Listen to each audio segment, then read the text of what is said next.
1980, in Gil, Kazakh SSR.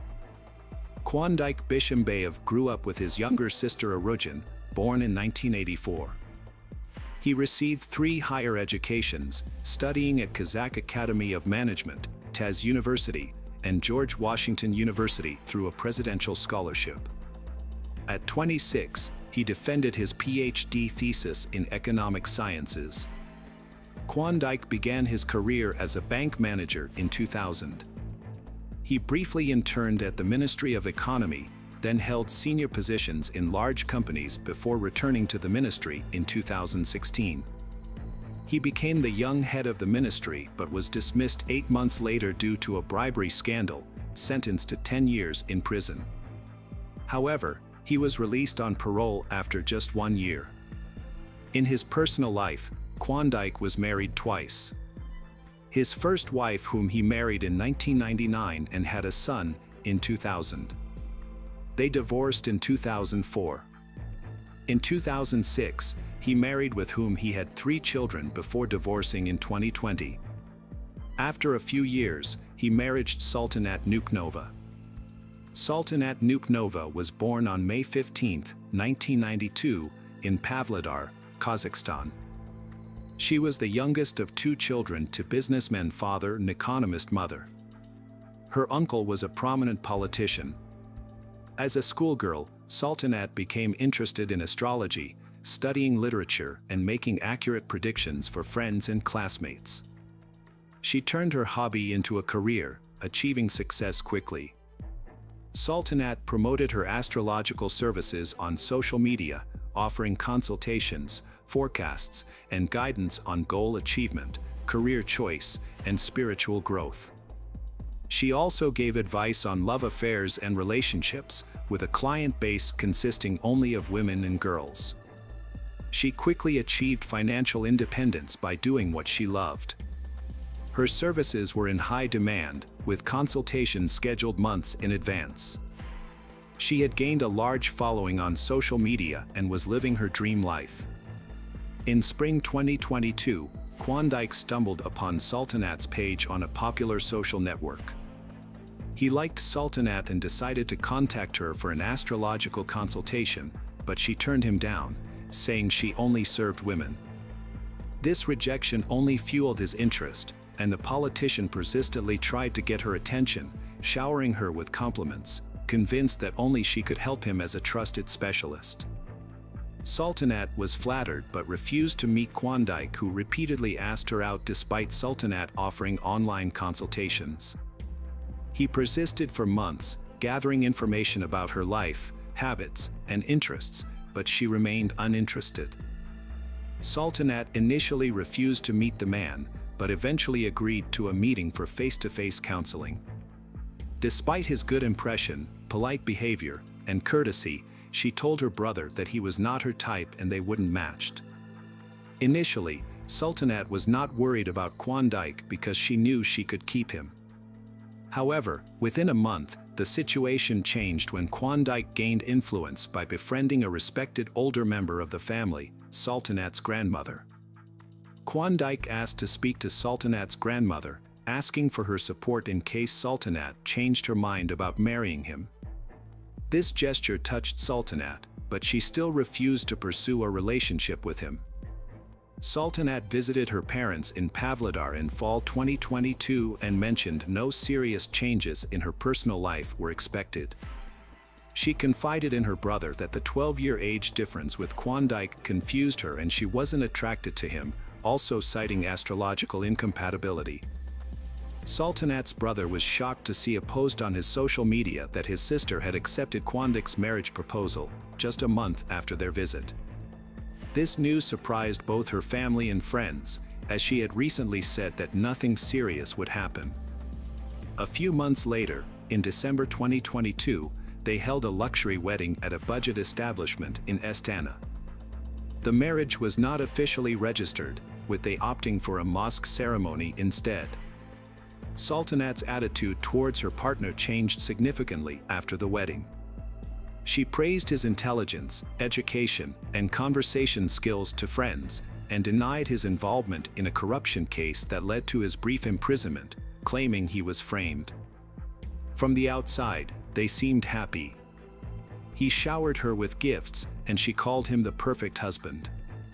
Friends envied their relationship, thinking she was lucky. However, this didn't last. After the wedding, they moved into his parents' house, where his mother, Almira, spoiled her with gifts and protected her from household chores, but couldn't shield her from her son's true nature. Sultanat would periodically visit her parents with her husband, but she wouldn't invite them to her home because it would annoy Klondike and cause arguments. At first, none of her relatives were aware of this. However, less than a month after the wedding, on New Year's Eve, Sultanat's brother visited and witnessed a disturbing scene. A large, festive table had been set, but the celebration was only for the immediate family. When Klondike's cousin and his wife arrived with gifts for everyone, Sultanat was embarrassed because she didn't have a gift in return. She quickly found a solution by giving Klondike's cousin's wife a bottle of expensive perfume that her husband had bought her the day before, but she hadn't had a chance to open it yet. Klondike was not just displeased, but enraged by her actions. He yelled at her, claiming she had no right to give away something he had paid for, and began insulting her. The guests quickly left, and when her parents tried to intervene, they were rudely shut down. In a fit of rage, Klondike overturned the table, spilling food and drinks everywhere, and ruining the New Year's Eve celebration. Sultanat's brother was shocked by the scene and didn't know how to react. The next day, Sultanat confided in him over the phone that her husband's behavior had changed dramatically since their wedding, and she was unsure of the reason, but hoped the situation would improve with time. Sultanat Nukanova's brother advised her to end the relationship and return home, but she flatly refused. 2 months later, she sent him selfies showing severe bruises on her face, asking him not to ask any questions. Concerned, her brother tried to contact her, but she didn't answer his calls. He then reached out to her husband, Klondike, who agreed to meet with him. During their meeting, Klondike told Sultanat's brother to stay out of their business and refused to explain the cause of the bruises on his wife's face. Klondike was also unable to account for Sultanat's whereabouts, which filled him with uneasy thoughts. Fortunately, Sultanat was eventually found at her parents' country home. Despite the pleas of loved ones, Sultanat returned to her husband, insisting that she loved him and was willing to do anything to save their marriage. For a while, he behaved impeccably, showering her with gifts and promising to change for her sake. They even took a vacation together to a popular resort in the Maldives, where they appeared to be very happy.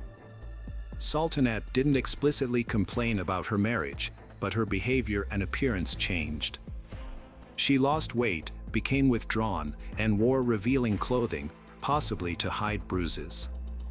She stopped working as an astrologer and blogger, and only posted happy photos with her husband on social media. Klondike took away her source of income, making her reliant on him. She was not allowed to socialize without his permission and was monitored at all times. Despite appearing perfect to outsiders, their relationship was actually controlling and suffocating. Sultanat confessed to her friend that her husband exerted total control over her, forbidding her to work or contact her parents without his knowledge, and was irrationally jealous, accusatory, and abusive. Despite her friend's horror and advice to leave him, she insisted she just wanted to talk, not be advised. They sought help from a family psychologist to save their marriage. Sultanat's husband rejected her therapist options and instead chose his own specialist, who blamed Sultanat for all their problems. She suspected her husband had hired the therapist to humiliate her. In summer 2023, Sultanat tried to leave him and stay with her parents, but her husband appeared a week later, asking for another chance and suggesting a change of environment to save their marriage. Sultanat hoped having a child would change her husband's attitude, but she couldn't get pregnant. After a family dinner in October, she briefly left her husband and moved into a rented apartment found by her brother. However, she returned to her husband 10 days later and even remarried him in a mosque ceremony, which she personally told her family about. On November 5th, she invited her family and close friends to her cousin's restaurant. Klondike made a good impression with his chivalrous behavior, being attentive and affectionate towards her. Everyone believed his feelings were genuine, but tragedy was looming. On November 9th, a relative contacted Sultanat's brother over the phone, sounding frightened as she asked about the truth of a social media rumor. After clarification, she shared a news link which reported that a former economy minister had taken the life of his young wife. Sultanat had asked to stay with him for a night after threatening to leave her husband. He agreed and told her where to find the spare keys, but she never arrived and her phone stopped working. He rushed to her house, but found no one there, and her husband was not answering his phone, which made things even more concerning. The decision was made to immediately go to the family restaurant, where Sultanat was last in contact, to search for answers. While on the way, he received a call from his frightened parents, who had also read the news and were trying to find out what had really happened. However, he couldn't provide them with any information and only promised to look into it. When he arrived at the restaurant, he was met by police officers who expressed their condolences and informed him that his sister had sadly passed away before receiving medical attention. Overwhelmed and disbelieving, he struggled to accept the news, but tragically, it was confirmed to be true. By the time he arrived, the main suspect, Klondike, had already been arrested and taken to the station. Klondike denied any guilt, claiming that the event was a terrible accident and that he was trying to help his wife. Also, the restaurant owner was taken into custody on suspicion of being involved in the incident. Several months ago, on the evening of November 8, 2023, Sultanat and Klondike and their friends attended a concert by singer Dima Bilan. The loud music made it difficult for their friends to follow the conversation between the spouses, who got into a heated argument. Initially, their friends thought they were just discussing something, but it soon became clear that they was engaged in a full-blown fight. They stormed out of the concert hall without saying a word to anyone and went to the restaurant bar, where they continued to quarrel in a private VIP booth. Camera footage shows Klondike taking several bottles of alcohol from the bar and joining his wife in the booth. As they drank wine and discussed their relationship, she told him that she couldn't continue like this and planned to leave him. Infuriated by her statement, Klondike started shouting and threatening her, even slapping Sultanat. After the altercation, she called her brother and told him she would be coming to his house for the night, having finally made up her mind to leave her husband. Around midnight, she stepped outside, intending to go to her brother's house, but her husband caught up with her and the argument continued. The surveillance footage reveals a 15-minute argument between them, after which Klondike convinced his spouse to re-enter the building. They continued to quarrel in the vestibule and eventually secluded themselves in a stall with no camera coverage, making it impossible to determine exactly what occurred inside. In the hallway, cameras recorded Klondike aggressively pursuing his wife, Sultanat, as she attempted to create distance. He grabbed her hands, shook her, and pushed her against the wall. Klondike's lawyer downplayed these actions, describing them as stroking. However, Sultanat tried to escape and locked herself in the toilet to evade her husband's aggression. Undeterred, he kicked the door, resulting in corresponding injuries. After forcing his wife to open the door, Klondike physically assaulted her, striking her multiple times in the face. He berated her, claiming that she lived at his expense. The events that followed are unclear, but Klondike alleged that his wife had an angry outburst and, in a fit of rage, removed all her clothes and jewelry, flushing them down the toilet to demonstrate her independence from him. According to another account, Klondike allegedly forced his wife to undress, intending to humiliate her further after the gold jewelry was lost down the drain. This led to Klondike becoming enraged, punching his wife in the face multiple times, and then pushing her with such force that she fell and hit the toilet. However, during the trial, Klondike claimed that his wife was intoxicated and had fallen several times while undressing, hitting her head on the tiles and plumbing fixtures. Klondike and his wife had planned to go home after leaving the restaurant, but he refused to drive due to his intoxication. He was ashamed of his drunken wife, who was wearing only underwear under her coat and didn't want to call a cab. They decided to return to their VIP booth instead. However, when Sultanat stopped to look at her reflection in the mirror, her husband forcefully pushed her towards the exit.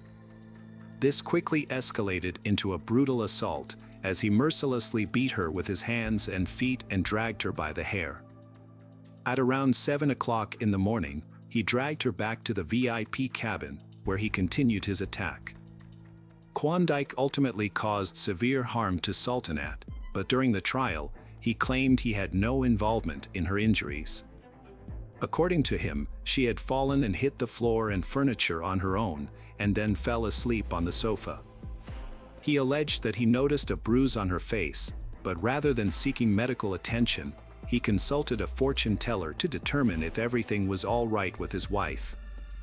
The fortune teller told Klondike his wife was drunk and needed sleep, so he calmed down and didn't touch her. Later, he realized she wasn't breathing and called his brother, Bakan Banov, also the restaurant owner. Together, they deleted CCTV footage, claiming it showed his wife's indecent behavior. Banov called an ambulance in the evening, but she had already died. He claimed to have tried CPR, but it was too late. Both brothers were arrested by law enforcers.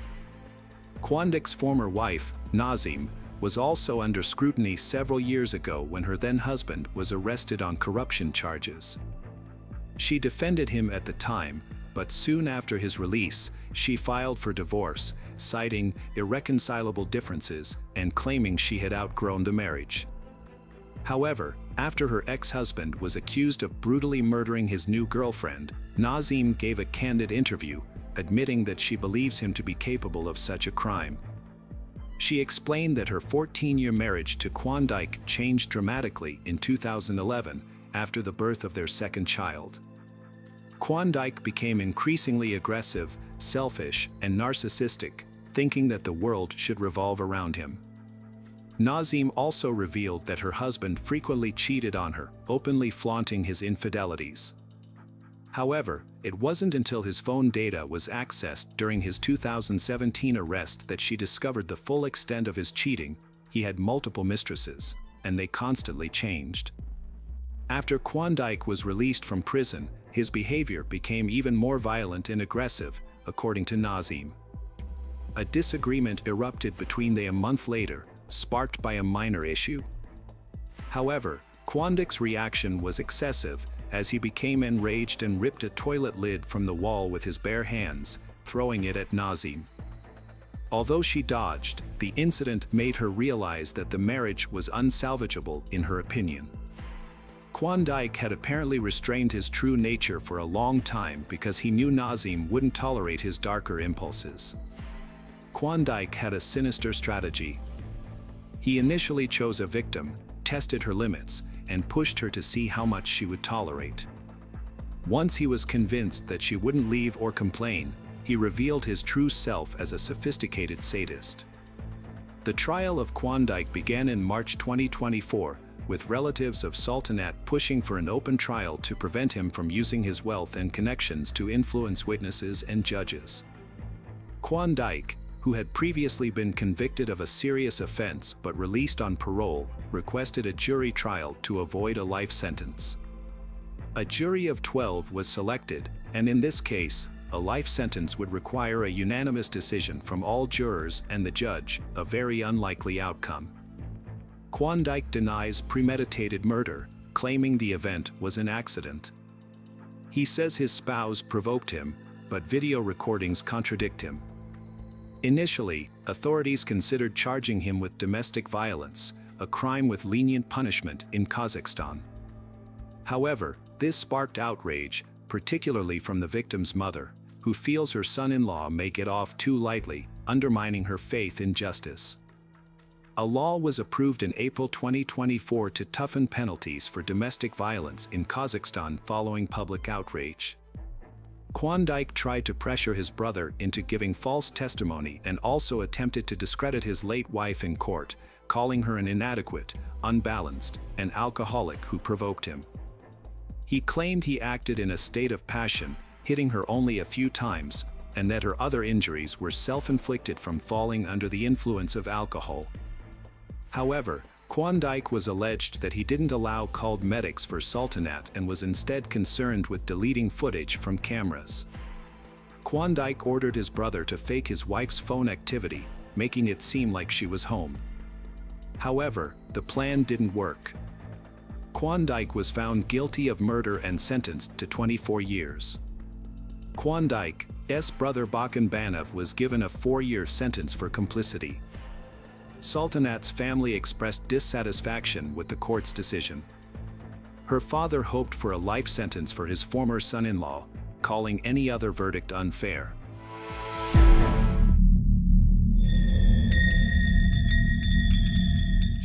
Today we're going to take a look at another horrible case with you. The case of Antonia Barra. Antonia was born in the late 1980s to a loving family that valued closeness and togetherness. Her parents, Alejandro and Marcela, raised 5 children in a spacious home, providing a nurturing environment where care and attention were abundant. The children were well-behaved and kind, and the household was generally free of significant problems. Antonia, however, stood out from her siblings due to her exceptional qualities from a young age. She was remarkably perceptive, responsible, and ambitious, which made her a source of great pride for her parents. She consistently excelled academically, had positive relationships with her teachers, and had clear plans for her future. Antonia's aspirations included traveling and living a fulfilling life. After high school, Antonia successfully enrolled in her preferred university and began pursuing a highly competitive major. As a freshman, she dedicated herself to mastering the fundamentals of her chosen profession and actively participated in both academic and social activities, forming close bonds with like-minded friends who shared her interests and ambitions. Antonia had become particularly close to Consuelo Uribe, a law student. They friends enjoyed spending time together, going shopping, attending parties, and socializing. Their friendship deepened over time. When Antonia's boyfriend Rodrigo broke up with her, Consuelo suggested a distraction to help her cope with the heartbreak. Antonia, struggling to come to terms with the breakup, welcomed her friend's idea.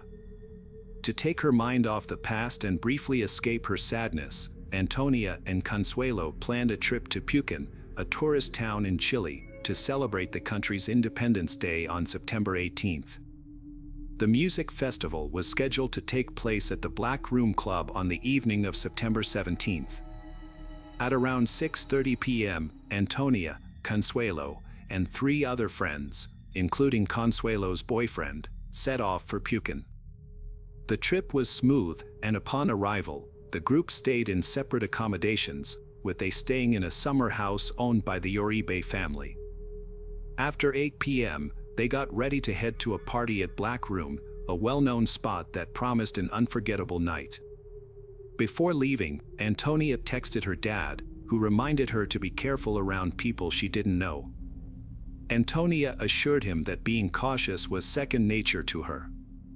They had a great time chatting and dancing with friends. As fate would have it, Martin and Antonia unexpectedly ran into each other at the club. They were thrilled to see each other and spent the evening together, chatting and dancing.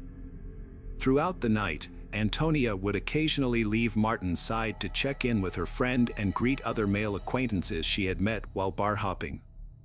However, she didn't realize how much she had been drinking, likely due to the long drive and her empty stomach. This was unusual for her, as she normally didn't let herself get carried away with alcohol. Consuelo told Antonia it was time to leave the club, but Antonia was having too much fun and refused to go. Consuelo warned her to stop drinking and think about leaving, but Antonia was determined to stay. Despite Consuelo's concerns, Antonia chose to stay at the club, and Consuelo left without her. However, Antonia would soon come to regret her decision. One of their friends stayed at the club and saw what happened next. He later shared what he saw during the investigation and in court. He said that Martin started talking to Antonia and then took her hand, leading her towards the exit. Antonia seemed unsure and confused, likely because she had been drinking too much. Although she was in a daze, Antonia didn't seem to resist or mind being led away. It was unclear if she even knew what was happening. But external surveillance footage told a different story. According to Martin's friends, they left the club in 2 cars, but there was no room for her, so she ended up walking with them. Along the way, they passed a store, and footage showed that the man had forced her to enter. She was visibly intoxicated and unable to resist. Throughout the night, Martin, who was somewhat more sober than the others, attempted to exert control over the situation.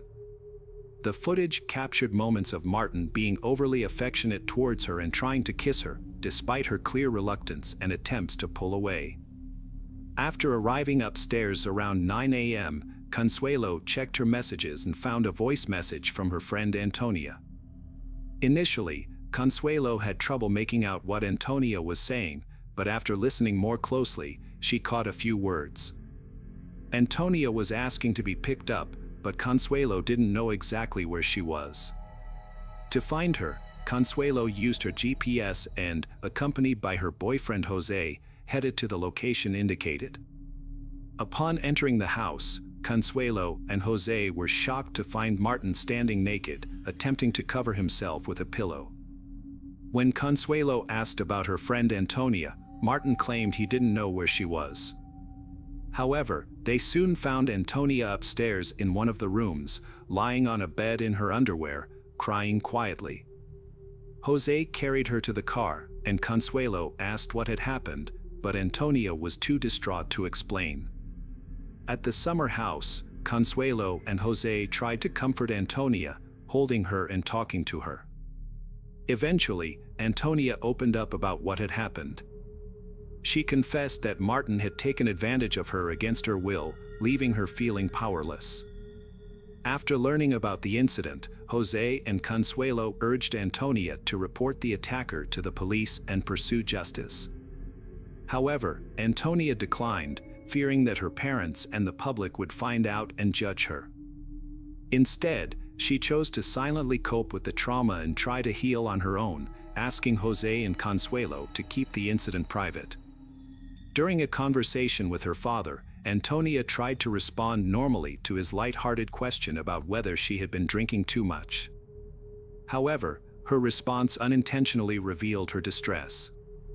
The next day, Antonia met with Martin to discuss the incident, but he was uncooperative and arrogant. Martin claimed that the events of the previous night were consensual, which made Antonia realize that she would not receive the truth or an apology from him. She understood that she needed to try to move forward. Antonia stayed quiet and acted normal for 3 weeks. A close childhood friend claimed not to notice anything unusual, but Antonia's classmates observed that her memory was faltering and her thoughts were disorganized. But some time later, Alejandro eventually discovered the truth about his daughter. Alejandro shared his daughter Antonia's heartbreaking story, which sparked a nationwide movement. Multiple women came forward with similar allegations against Martin, leading to 6 new charges and his exposure as a serial offender. The Martin family sought court protection for their personal information, which had been leaked online. They claimed that the online harassment, including insults, threatening messages, and false information, had violated their constitutional right to privacy. The court agreed, and on June 12, 2020, it ordered Antonia's relatives to stop sharing information about the Martin family on social media and to refrain from publishing anything that could compromise them. However, this decision sparked widespread outrage in Chile.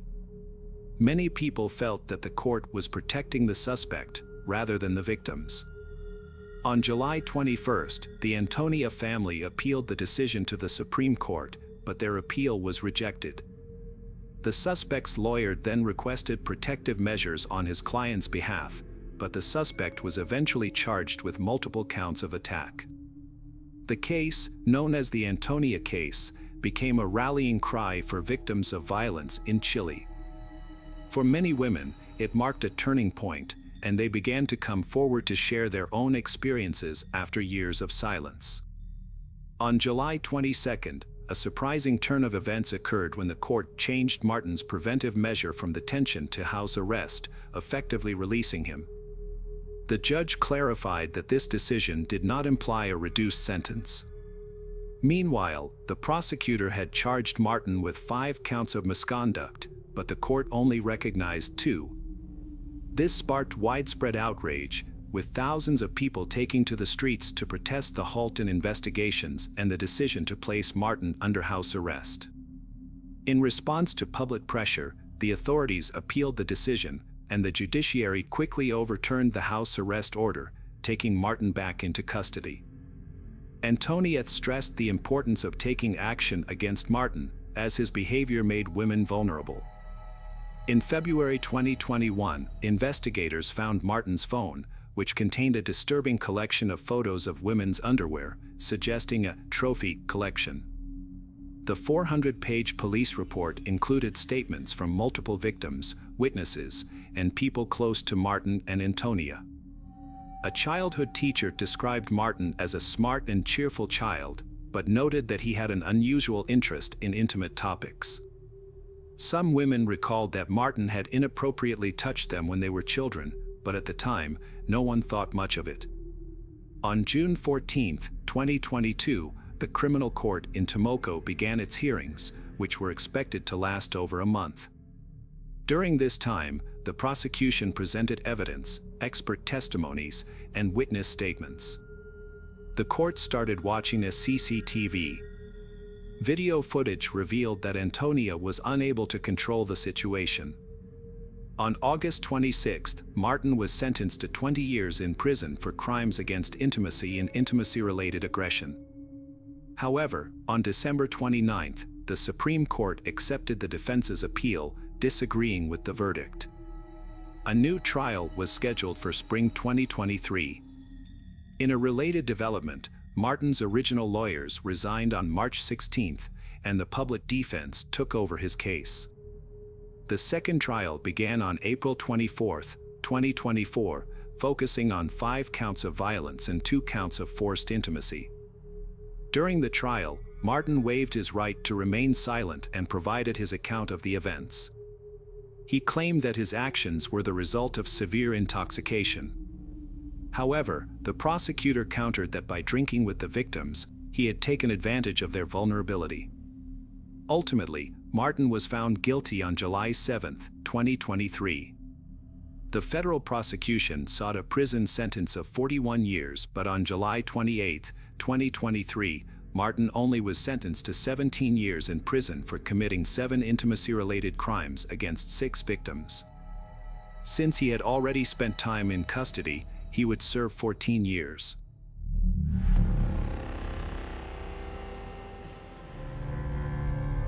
Today, we're going to take a look at another horrible case with you. The case of Lizzie Marriott. In the fall of 2012, Lizzie Marriott began her studies in marine biology at the University of New Hampshire.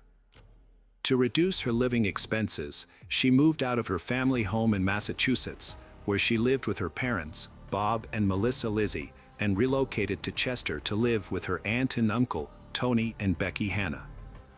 Lizzie quickly became a beloved member of her aunt and uncle's family. She had a passion for marine animals, which led her to pursue a degree in marine biology.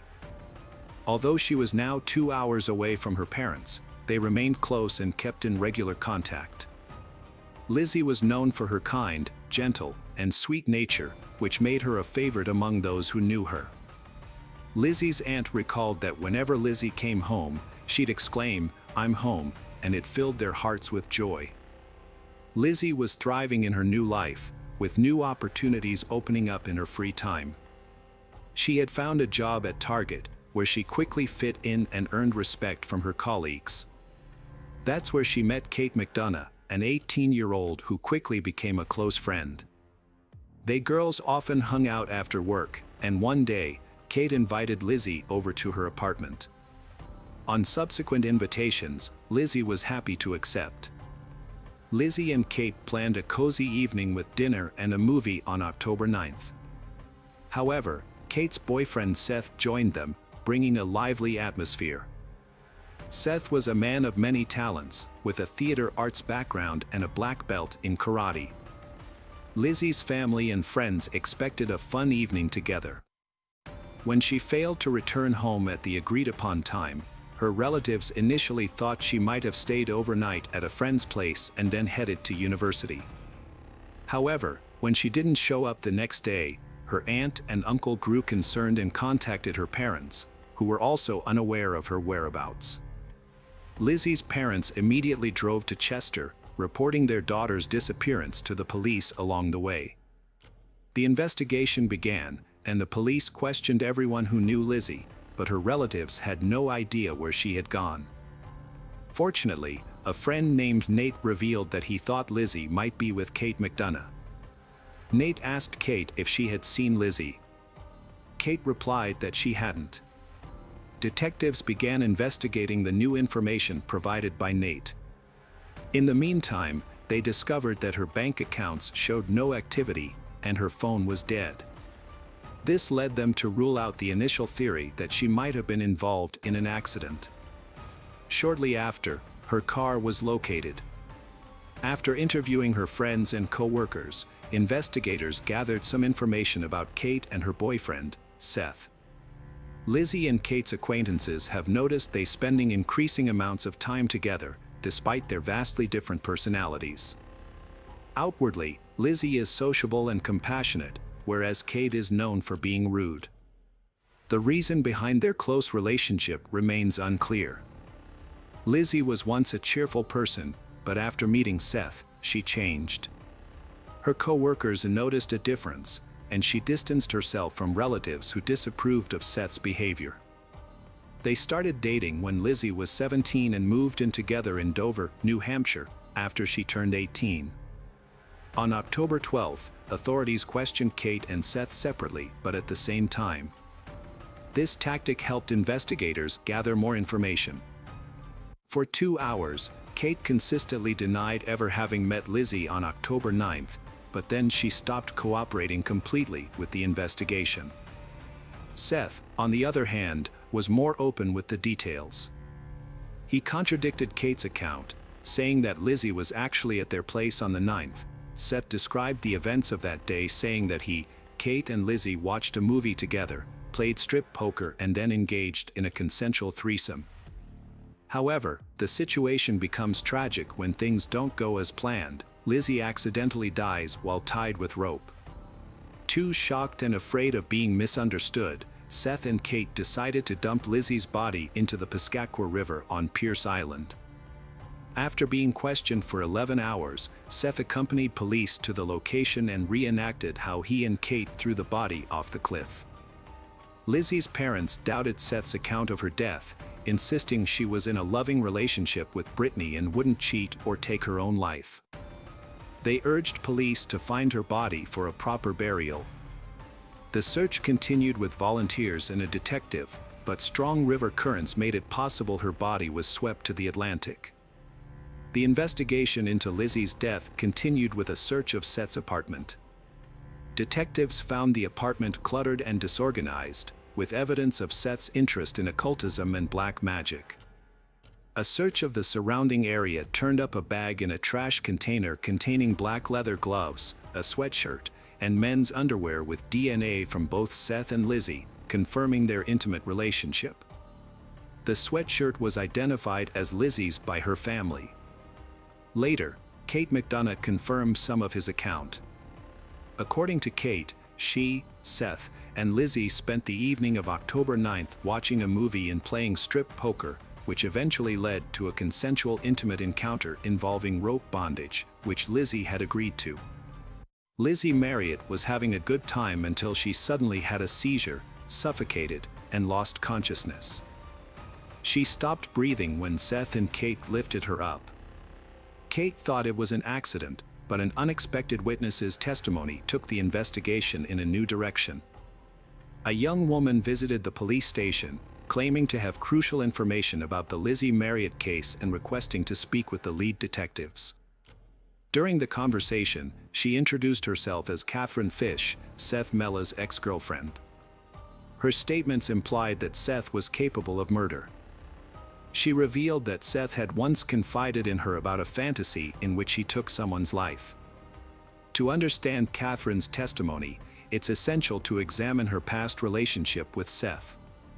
They met 10 years ago, and initially, Seth seemed attentive and caring. However, during their first intimate encounter, Catherine discovered Seth's interest in BDSM.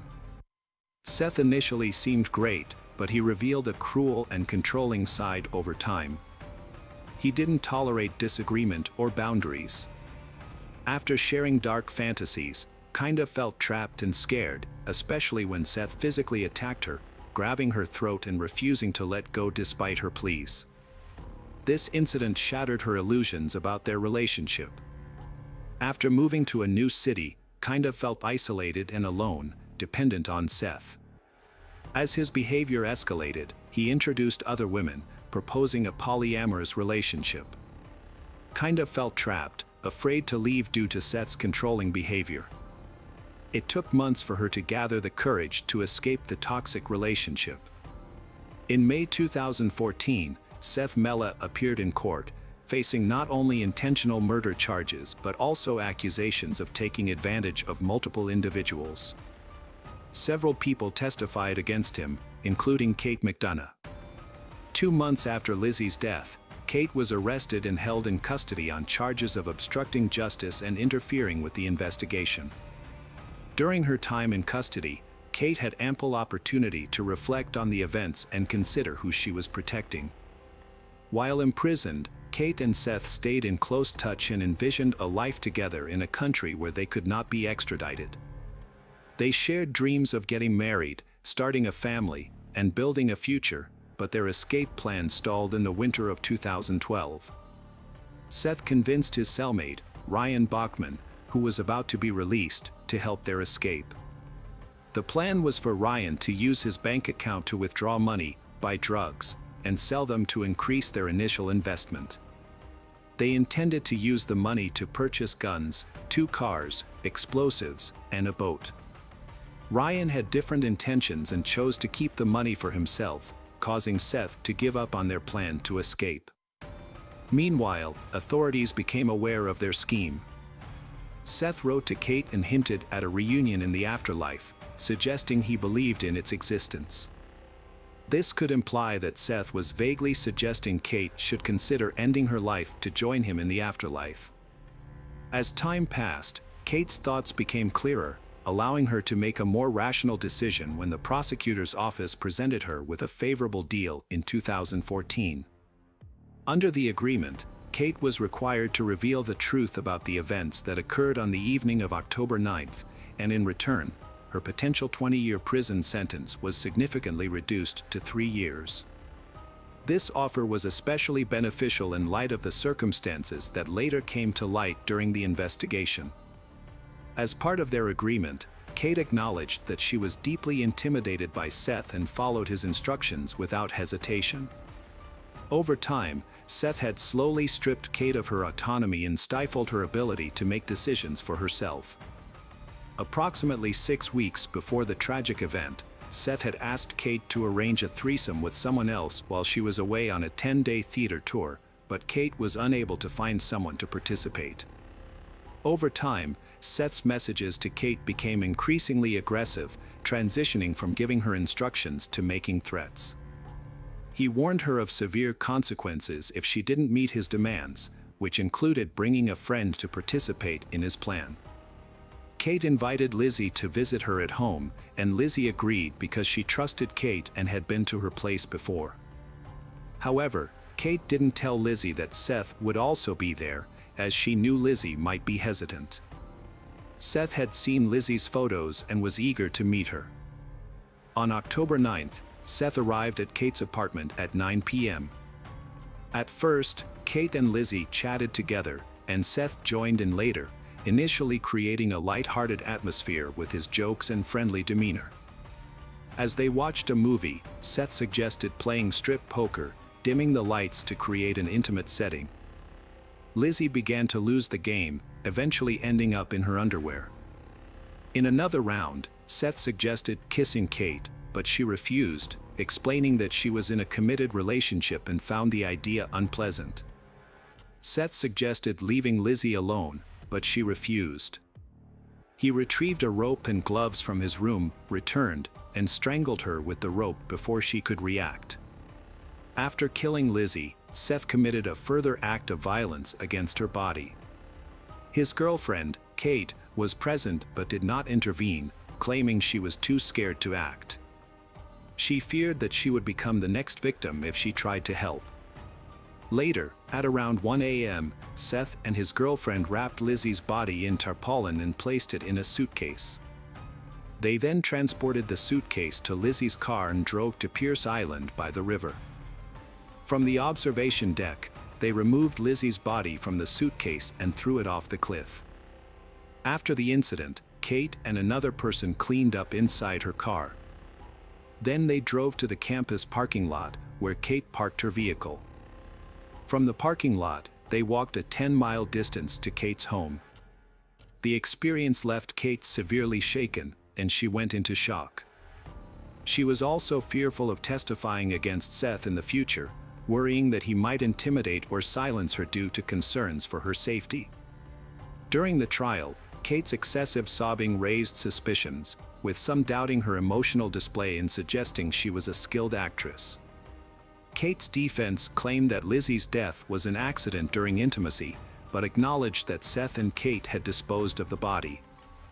They alleged that Seth isolated and coerced Kate, affecting her mental state. The prosecution focused on deliberate murder, citing the discovery of gloves at the scene, which suggested premeditation. Roberta Gherkin and Paul Hickok, acquaintances of Seth Mella, testified for the prosecution. After Lizzie's murder, Seth called them at 10:49 p.m. asking for help. When they arrived after 11 p.m., they found Seth on the bed next to Kate McDonough in lingerie. Seth said, "This time things went too far." Roberta found Kate in the kitchen and suggested calling an ambulance. They chose not to intervene or contact police, avoiding involvement. Seth Mella was convicted of first-degree murder by strangulation and conspiracy in 2014, receiving a life sentence without parole. Kate McDonough, who was 20 at the time, got a 3-year sentence as part of a plea deal and was released in 2016. She has since maintained a low profile. Lizzie Marriott's parents, Bob and Melissa, do not feel the sentence is sufficient. They hope her case can serve as a warning to others, especially women. They created a memorial bench in her hometown since her body was never recovered.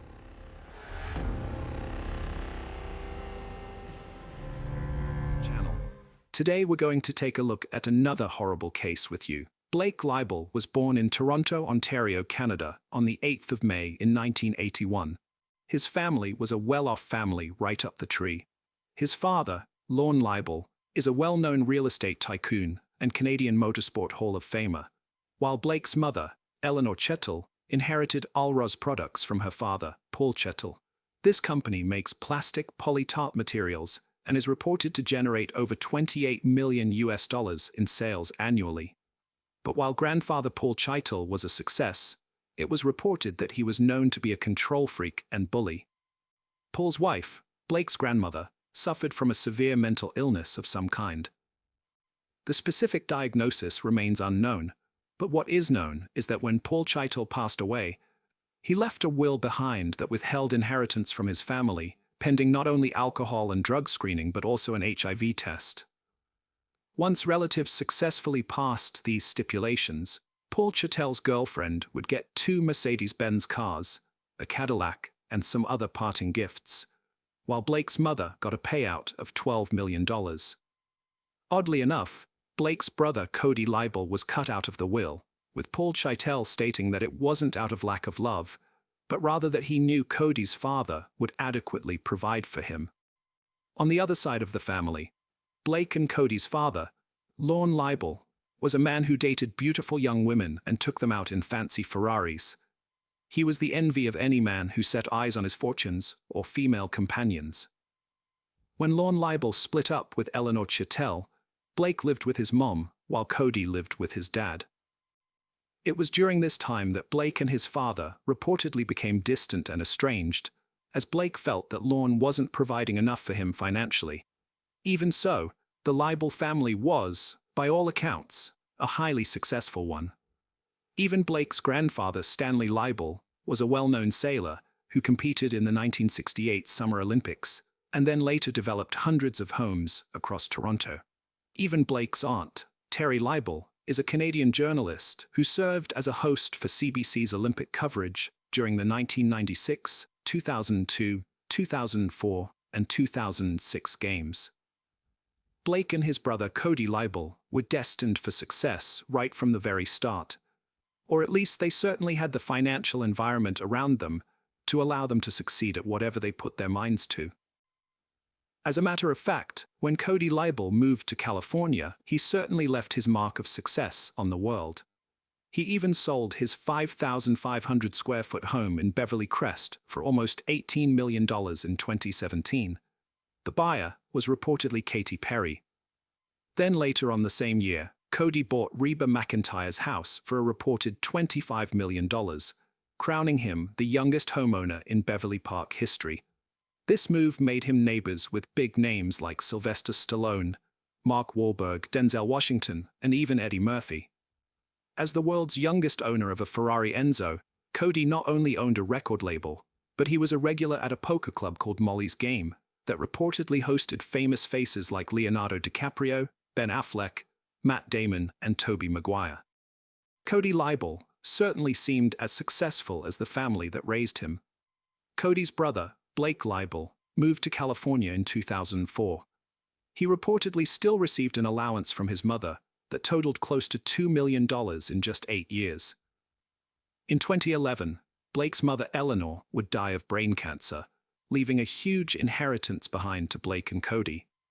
Roughly 2 years later, Blake challenged his mother's will to remove his father as trustee and deny his brother Cody his inheritance.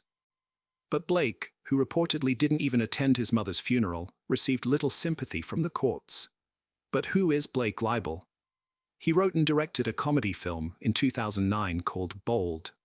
It was very low budget, and it didn't hit well at all. The movie was a massive flop with a 2.6-star rating on IMDb, but apparently you can still find it on Plex TV if you're curious. Blake Leibel also directed a 2013 film called Soulmates. He's even listed as a creative consultant and director on a few episodes of Mel Brooks' Spaceballs, the animate.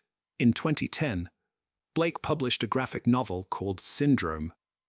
The novel was about a man named Dr. Cheitel, who happens to share the same name as Blake's own mother.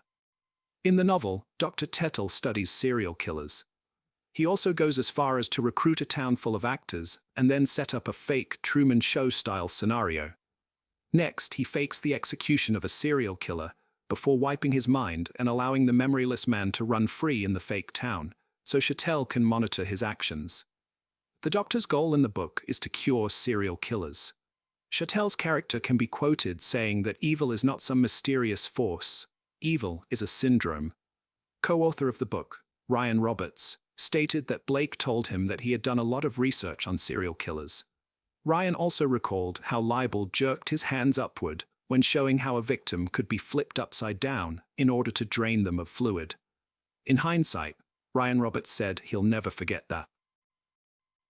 While Blake didn't actually write or illustrate the final edition of Syndrome, he was credited as creator of the book, and he wrote an introduction at the start of the novel, asking the question, "If you loved hurting things, what would you do?"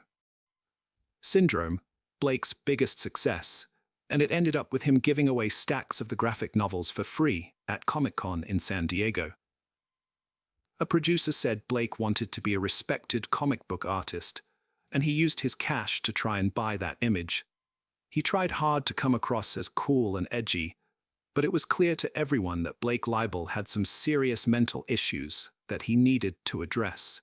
His mental state had begun to deteriorate, and he was spiraling into a dark abyss. Those close to him had started to recognize the signs, but none could foresee the depths to which Blake would ultimately sink until it was beyond anyone's reach to save him. Blake Leibel had quite the romantic life. In 2006, Blake met a Californian model named Amanda Braun. Amanda was previously in a relationship with Andrew Olczyk, who died in prison following convictions for crimes committed as a crooked hedge fund manager. After 5 years of dating, Blake and Amanda finally tied the knot in 2011. Not long after the wedding, Amanda Braun Leibel gave birth to a son. While the couple appeared to live comfortably in their Beverly Hills mansion, Blake continued to cash in and spend his checks pretty much as quickly as he received them. He reportedly smoked weed constantly and came up with various plans for success, but none of his ideas proved fruitful. During this time, one of Leibel's friends said Blake was developing a dark obsession with brutal violence. It was like Blake was becoming a different person. He was distant and paranoid. Then in the summer of 2015, Blake left Amanda while she was pregnant with their second child. This was reportedly due to his pot-smoking habit consuming his life, but I'd say there was more than a marijuana issue brewing. Blake began isolating from almost everyone as he sank deeper into a world filled with gore, violence, and darkness. He even stopped returning his family's calls and began to suspect that his brother Cody was in deep debt to some Russian gang members, and he was worried it could potentially bring harm back his way. But there was never any evidence that Cody Leibel owed any major debt like that. And no one could understand why Blake's sanity was spiraling out of control. But most of his friends claimed it was initially the death of his mother that brought on this dark madness. Eleanor Chattel's $5.5 million home in Toronto, plus the millions of other dollars acquired due to her death, just wasn't enough for Blake. He was broke, and when he failed to have his mother's will overturned in 2013, he turned to his father to help him pay for his mounting credit card debts. Then Blake was sued by his lawyers for non-payment in the unsuccessful case of Eleanor Chattel's will. After Blake split up with Amanda, he began pitching another original script called Psychopath. It was about a caped vigilante that cuts off the heads of villains and then uploads his antics to YouTube. But reviewers of the script stated that it was terrible in every way possible. There wasn't one thing about Blake Leibel's new project that anyone liked. It was likened to a bad rip-off version of Batman, where Batman is violent, psychotic, stupid, sadistic, and highly unlikable. Psychopath was nothing more than a gratuitously violent film devoid of any imaginative flair. However, there were whispers that Hilary Shaw, a producer involved in Children of Men, had expressed interest in the Psychopath screenplay, yet this supposed development never materialized. While married to a pregnant Amanda Braun, Blake had started seeing Iana Kassian, a stunning 30-year-old Ukrainian former attorney from Kiev. In no time, Blake got her pregnant too, and for a while, they seemed happy and healthy as Blake pulled Iana into his fantasy world of Hollywood hot pink. All the while, his mental decline was picking up speed at a volatile pace. In May of 2016, Iana gave birth to a baby girl named Diana, and to outside observers, the new family appeared to be doing well. However, the reality was far from idyllic. Blake harbored intense jealousy towards the infant, as a storm of anger raged within him. No longer the sole object of Iana's affection, Blake found himself replaced by baby Diana, pushing him to new heights of psychological instability. He incessantly demanded sexual attention from Iana, threatening to abandon her for another woman if she refused his advances. In an attempt to salvage their relationship, Iana sent her newborn daughter to live with her mother in a nearby apartment, which Blake financially supported. Then on the 20th of May, Blake Leibel was arrested for sexual assault not far from his condo. The alleged victim was Blake's third girlfriend, Constance Bucafery. She'd been living in another house he owned that was also a couple of miles away from his West Hollywood apartment, where he lived with Iana. Constance claimed Blake forced himself on her in the house. Bucafury is known for being a storyboard artist on Aquaman and working in the art department for films like Snow White and the Huntsman, P.S. I Love You, and The Emoji Movie. Blake Leibel was released from custody around 15 hours after he was arrested, following a bail payment of $100,000. Iana had bailed Blake out of jail, but finding out about the affair with Constance was the final straw for her. She moved into her mother, Olga Cassian's ma. There was only one door left to check, and it was locked. The cops tried to force the door open to the bedroom, but a mattress was barricading the door from the other side. The cops shouted for whoever was in there to come out. And that's when Blake's voice finally responded, saying he wasn't going to come out because he was scared that the officers were going to beat him up. They assured him that this wouldn't happen and that they were just there to check on his girlfriend to make sure she was okay. Blake replied back that she was fine. He said she was at the hospital and gave them a room number. He also said that his father would be there soon and that he wasn't coming out until then.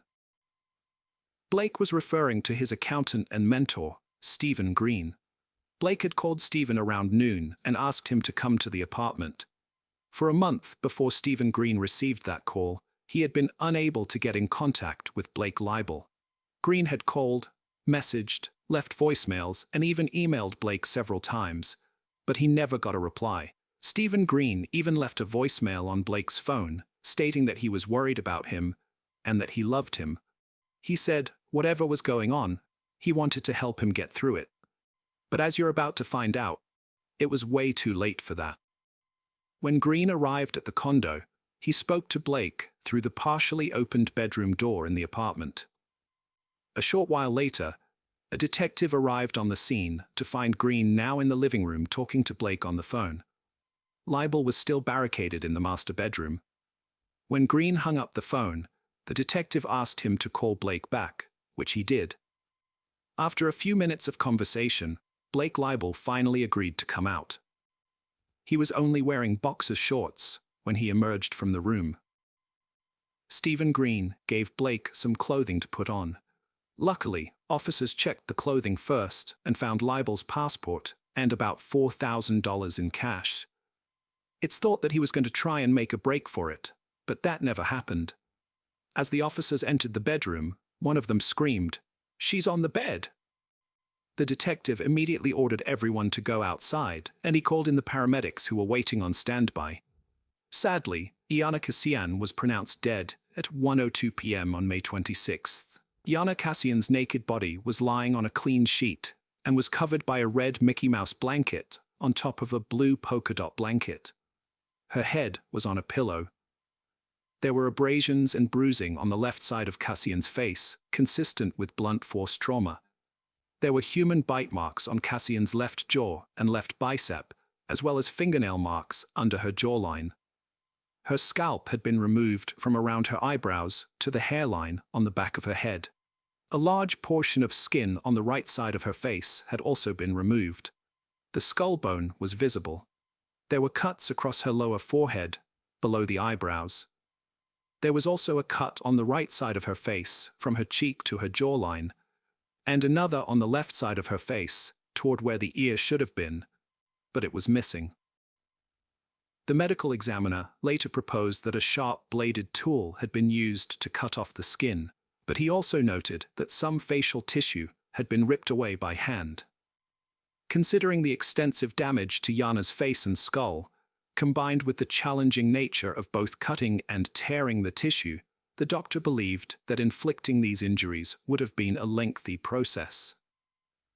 Moreover, the presence of inflammation in the tissue and bleeding from several severed samples led to the tragic conclusion that Iana Cassian was still alive while enduring this prolonged torture.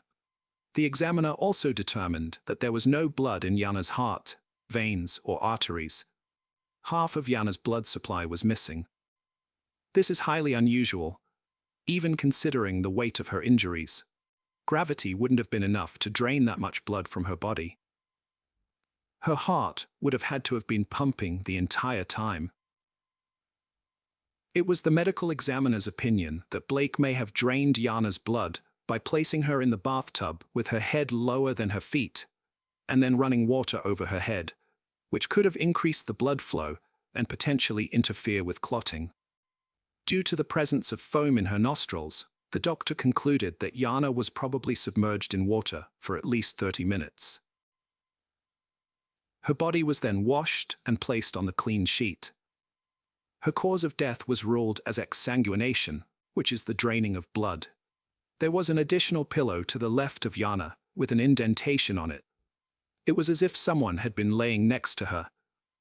There were dried blood stains on the mattress beneath the sheet she lay upon.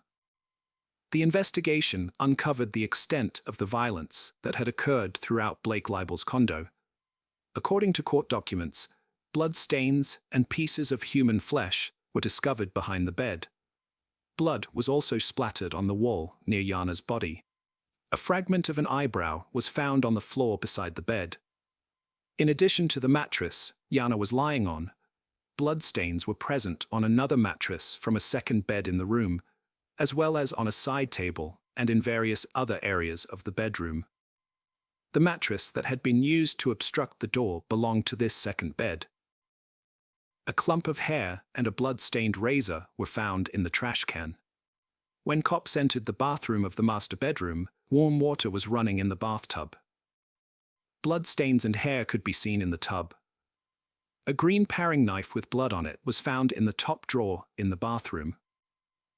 The oval shape of the bloodstains found on the headboard of the bed and the guest bedroom were consistent with having been made via the top of Jana's scalped head. There was blood on 2 towels, a pillowcase, the floor, and the base of the drapes in the guest bedroom. The drain in the tub of the guest bathroom also tested positive for blood. The same drain contained some freshly cut hair. Chemical testing also confirmed the presence of blood that someone had tried to clean up in areas of the dining room, the hallway, the guest bathroom, and both of the bedrooms. The kitchen garbage disposal also tested positive for blood. Then more evidence was found in the dumpster. Inside trash bags that had been thrown down the garbage chute, mere feet from Blake's condo door, investigators found blood-stained bedding, towels, clothing, bath mats, placemats, a bed skirt with bloody handprints, human tissue, including some pieces with hair that appeared to be scalp, and the missing ear. Samples taken from Blake's hand and fingernails also contained Jana's DNA. Jana's hands showed signs of injury consistent with self-defense. The marks and bruises seen on Blake's face when arrested were most likely inflicted by Jana, fighting for her life. The LA coroner concluded that she was kept alive for around 8 hours. He said he'd never seen injuries like that, and he likened them to wartime injuries. Blake Libel was arrested and charged with the torture and murder of Jana Kassian. It was later discovered that he used her phone to order food to the apartment via Postmates twice during the time Jana was missing. Blake's demeanor on the scene was described as ice cold. He acted as if he didn't even know Jana was dead. When an officer told him, he simply replied, "Well, I guess you'll find out who did it then."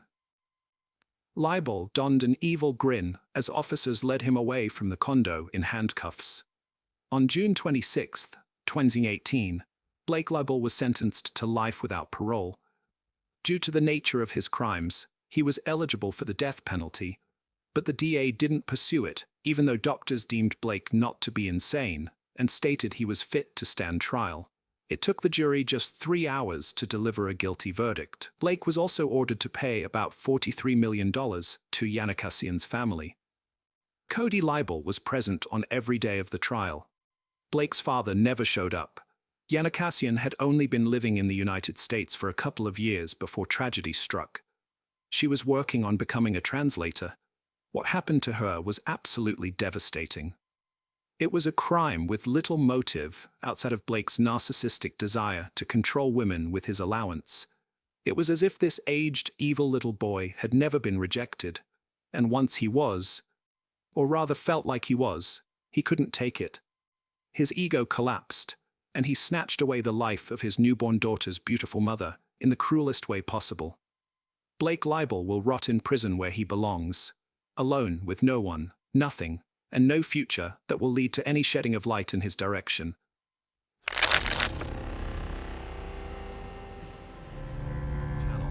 Today we're going to take a look at another horrible case with you.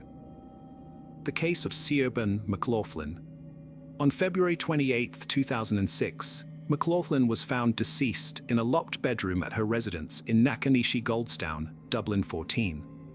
At first, it appeared as if she had tragically taken her own life, but within hours, the members of the McLaughlin family were convinced that she had been brutally murdered. Siobhan was one of 8 children, 7 girls and 1 boy, born to her parents, Oon and Deja McLaughlin.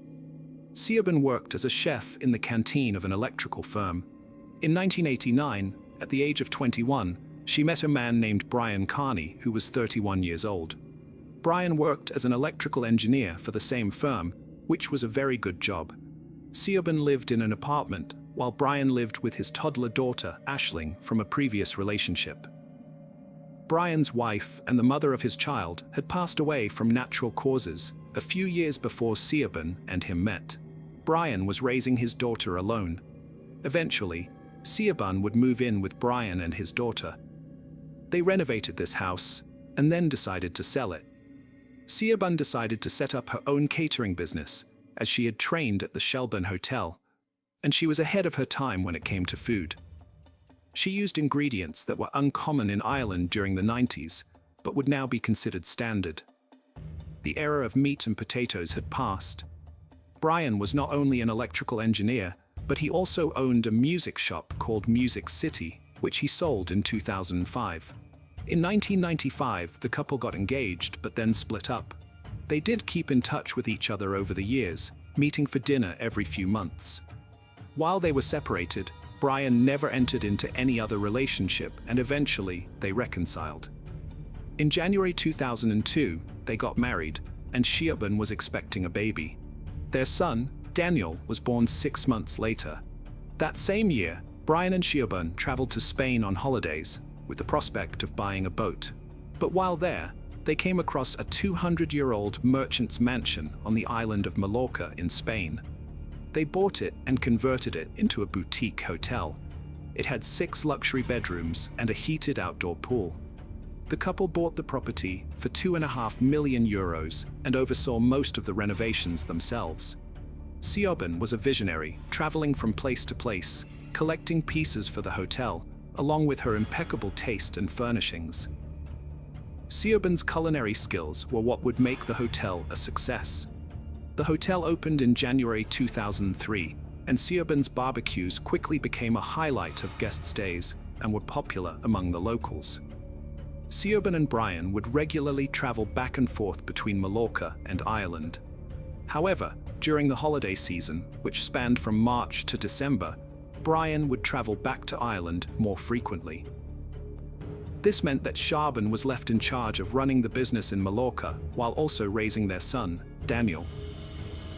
Later, people who knew Siobhan would say that towards the end, they could see that she was not happy and was exhausted from doing everything. They felt there was an atmosphere of tension when Brian was around. However, because Javon's family was so large, Siobhan would frequently receive visits from one or a few of them, and she was very glad to see them. These visits seemed to lift her spirits and put a pep in her step. Siobhan was very independent, but she also greatly valued the closeness of her family. A few years into owning the property in Spain, Brian and Siobhan decided to build a new house beside their property in Dublin, hoping to sell the original house and move into the new house or rent out either of the properties. Siobhan came home to Dublin for the break. In 2006, she consulted a lawyer about legally separating and what she had to do.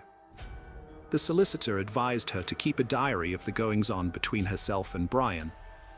She enrolled their son Daniel in a local school and was going to approach Brian about her and their son moving into the new house that was being built next door. While Siobhan loved what she had built out there, she was very much on her own, overworked, and trying to raise their son with no family around her for support. On the morning of Tuesday, the 28th of February 2006, it was Brian's birthday. Siobhan's sister Niamh arrived at Siobhan's house as usual, While she normally arrived at 9 a.m. to leave her car in the driveway and catch the bus into the city, this morning she did not arrive until 9:30 a.m. As she had her own key, she let herself into the house and found 3-year-old Daniel wandering around on his own downstairs. Neve then went upstairs to Siobhan's bedroom door and found it was locked. There was no reply when she called her name. Neve then called her father and mother and informed them of the situation. When the father arrived, he broke down the door and found Siobhan lying in the bedroom near the ensuite door. Owen reached down and touched Siobhan on the head and then the leg and found she was cold. He knew then that his beloved daughter was dead. She was only 38 years old. The key to the bedroom was found on the floor, just inches away from the main bedroom door, and it appeared to have been pushed under. Owen immediately contacted the Garda Irish police. When they arrived and examined the scene, they felt it was staged. Photos had been placed around Siobhan, almost like a shrine. A cord was partially wrapped around Siobhan, and the cord had been broken. When the forensic team arrived and examined the scene, they found indentations at the top of the ensuite door, and the other part of the vacuum cord was wrapped around the door handle on the inside of the door, making it look like she had tried to hang herself. It later emerged in court that the cord would have snapped within 5 seconds due to Siobhan's weight, and she would have had to have been at least 6 inches off the ground. These two factors, combined with other evidence, indicated that it was impossible for Siobhan to have taken her own life. It was also determined that Siobhan had been dead for a few hours, as rigor mortis had already set in. The Garda imposed a 2-day media blackout on the case and advised the family not to speak to the press. After Siobhan's killing, it was said that the Garda took this step to try and avoid publicity of the case, and to prevent a repeat of what had happened in the Rachel O'Reilly case 18 months earlier, where no charges had yet been brought. The blackout was lifted when Brian's mother-in-law informed him of Siobhan's passing.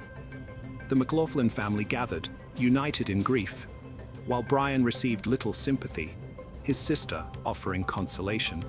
The family referred to Siobhan by her maiden name, evidently privy to information unknown to others.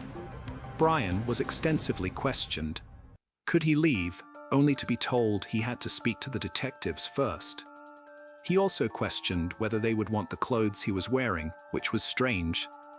Brian was eventually allowed to leave after speaking with the detectives, and he did not hand over the clothes for testing, as he had asked for a specific item of clothing from the back bedroom to change into. The police officers did not want to give him these clothes, so they let him leave with the clothes he was wearing. He went to stay with his parents, along with Daniel. Later that evening, Guadi went to the house to retrieve the clothes he was wearing, and it was discovered that his mother had washed the clothes. Very convenient.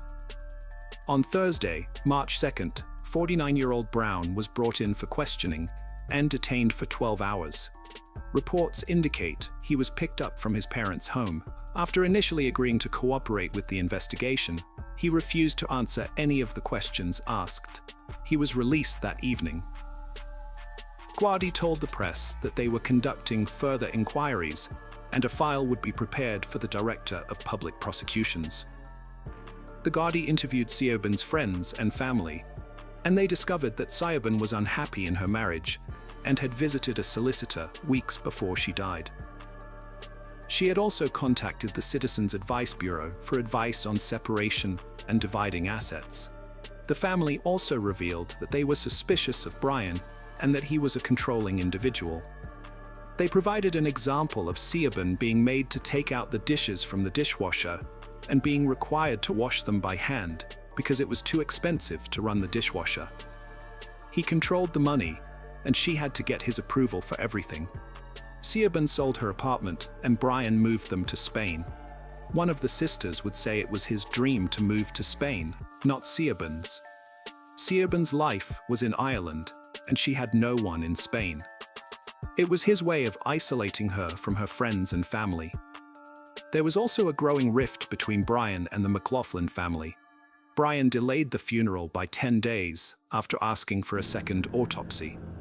When a death notice was published in the newspaper, the McLaughlin family referred to Siobhan as McLaughlin and not Carney, and never mentioned Brian.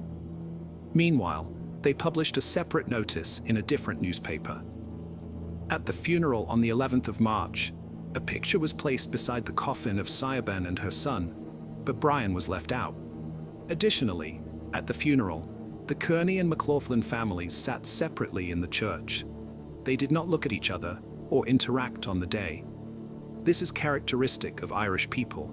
We do not hesitate to express our genuine feelings about someone. The week after the funeral, the Garda traveled to Spain and conducted a search of the hotel that Siobhan and Brian owned. Furthermore, Brian's mobile data was recovered, and it placed him at the scene of the crime at the time they believed Siobhan died. Witnesses reported seeing Brian in the driveway at the time he claimed to be at his brother's on the morning of the murder. Brian's DNA was also found on a part of the vacuum cord. On June 22, 2006, Brian was arrested again and questioned at Dundrum Garda Station. He was questioned for 8 hours before being released without charge. The Garda felt they had enough evidence at this stage and sent a complete file with all the new evidence gathered over the months to the Director of Public Prosecutions, DPP. It was now a waiting game. Meanwhile, Brian went to Spain to oversee all the preparations for the hotel's new season opening. However, once word spread about the murder, cancellations started coming in, and staff also quit, considering it too difficult to work without Siobhan, who was the backbone of the business's success. The staff's loyalty was to Siobhan, not Brian, which reflects the kind of person Siobhan was. The Guardi again returned to the hotel in Spain, and under oath in front of a Spanish judge, the staff gave evidence about Siobhan's demeanor in the weeks before her death. On December 10, 2006, Siobhan's family held a vigil outside her house where she was killed. Her sister said, "We are utterly distraught without Siobhan, but we are equally determined and will not rest until her killer is brought to justice." Siobhan was the embodiment of fun, life, joy, a terrific mother, and an adorable and hilarious sister and daughter, a true friend, and she will never be forgotten. 200 people turned up at the vigil. They held hands, sang hymns, and held up pictures of Siobhan. In January 2007, the newspapers once again spoke to Guardi sources, and they said they were confident that an arrest would be made soon. However, the amount of evidence was substantial, and it would take time to go through it. On Tuesday, the 17th of January 2007, the inquest into Siobhan's death was postponed. The McLaughlin family appealed to the public for fresh information to convict the main suspect, Brian, as the Director of Public Prosecutions announced they needed even more evidence to go for a conviction of murder against Brian. Brian did not attend the short hearing. On May 30, 2007, Kearney was arrested at his home next to his original home with his kids. He was charged with Siobhan's murder, brought to court, and remanded to prison. His response was not guilty, and no bail request was made. The McLaughlin family attended the hearing, but Kearney avoided eye contact and chewed gum, disrespectfully. Kearney was freed on bail on June 6, 2007, after appealing to the High Court at Clover Hill Prison the previous day. His release came with conditions. He had to surrender his passport, pay €100, and provide a €55,000 bond from an independent juror, which his brother Patrick supplied. He also had to sign in weekly at Dundrum Garda Station. In July, a date was set for the trial to begin 6 months later, with a 4-week timeframe to hear all evidence and reach a verdict. So the trial was to start in early 2008. On February 11th, Kearney appeared for trial before Justice Barry White and a jury of 12. He pleaded not guilty. However, one juror worked for a home security company that had installed and serviced the Kearney residence system. While the defense was willing to continue with 11 jurors, the prosecution objected and the judge agreed. The jury was dismissed and a new one sworn in a week later. It was the prosecution's case that Kearney had murdered Siobhan, tried to stage it as a suicide, and left his son alone before going to work.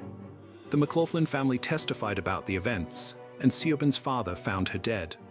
Her mother also recounted the morning's happenings, including Neve's wrong actions towards the authorities and Kearney. She said when Kearney arrived home, she broke the news to him that Siobhan was dead upstairs. When she had been on the phone with him, she had not told him what was wrong, and Kearney never asked. Deja also confirmed that in 1999, Siobhan had signed herself into the St. John of God's psychiatric unit after suffering from stress at work and what was described as a little breakdown. But after 5 days, she returned to work. Bridget, Siobhan's sister, stated that in 2005, Kearney phoned her to say that Siobhan was suffering from her nerves again, but when Bridget phoned Siobhan, she was perfectly fine. Ward, who worked for Colors Electrical with Kearney, said Kearney was in the habit of arriving to work between 8:30 a.m. and 9 a.m., but on the morning of Siobhan's murder, he arrived extra early, between 7:50 a.m. and 8 a.m. A solicitor confirmed that multiple letters regarding the separation had been sent to Kearney, but he never responded to any of the correspondence. Kearney's statement to the guards was then read aloud. Kearney told the securities guards that on the morning of Siobhan's death, he had noticed her door was locked. The previous night, Siobhan and Daniel had returned home from a visit to her friend's house around 8:30 p.m., and Kearney had put Daniel to bed and slept in the same room, while Siobhan slept in the master bedroom. Kearney had said they woke up at 7 a.m. the next morning, had breakfast, and Kearney put on a DVD for Daniel, went upstairs to brush his teeth, and then attempted to enter Siobhan's room, but it was locked. He called out that he was leaving, went downstairs, kissed Daniel goodbye, and left for work. The court adjourned when a juror fell ill, but returned the next day. Evidence showed Siobhan couldn't have hanged herself. The pathologist found marks on her neck and chin, 3 larynx fractures, blood, and chin abrasions. She said the neck marks didn't come from hanging. Significant force was applied, and Siobhan was assaulted in bed, gripped by the neck, and a ligature used to hasten her death. The security guards reported no signs of forced entry, as the house's windows and doors were in good working condition. The alarm company confirmed that the system was activated at 10:50 p.m. the previous night, and then immediately deactivated, and it was reactivated at 7:37 a.m. the next morning, before being turned off again.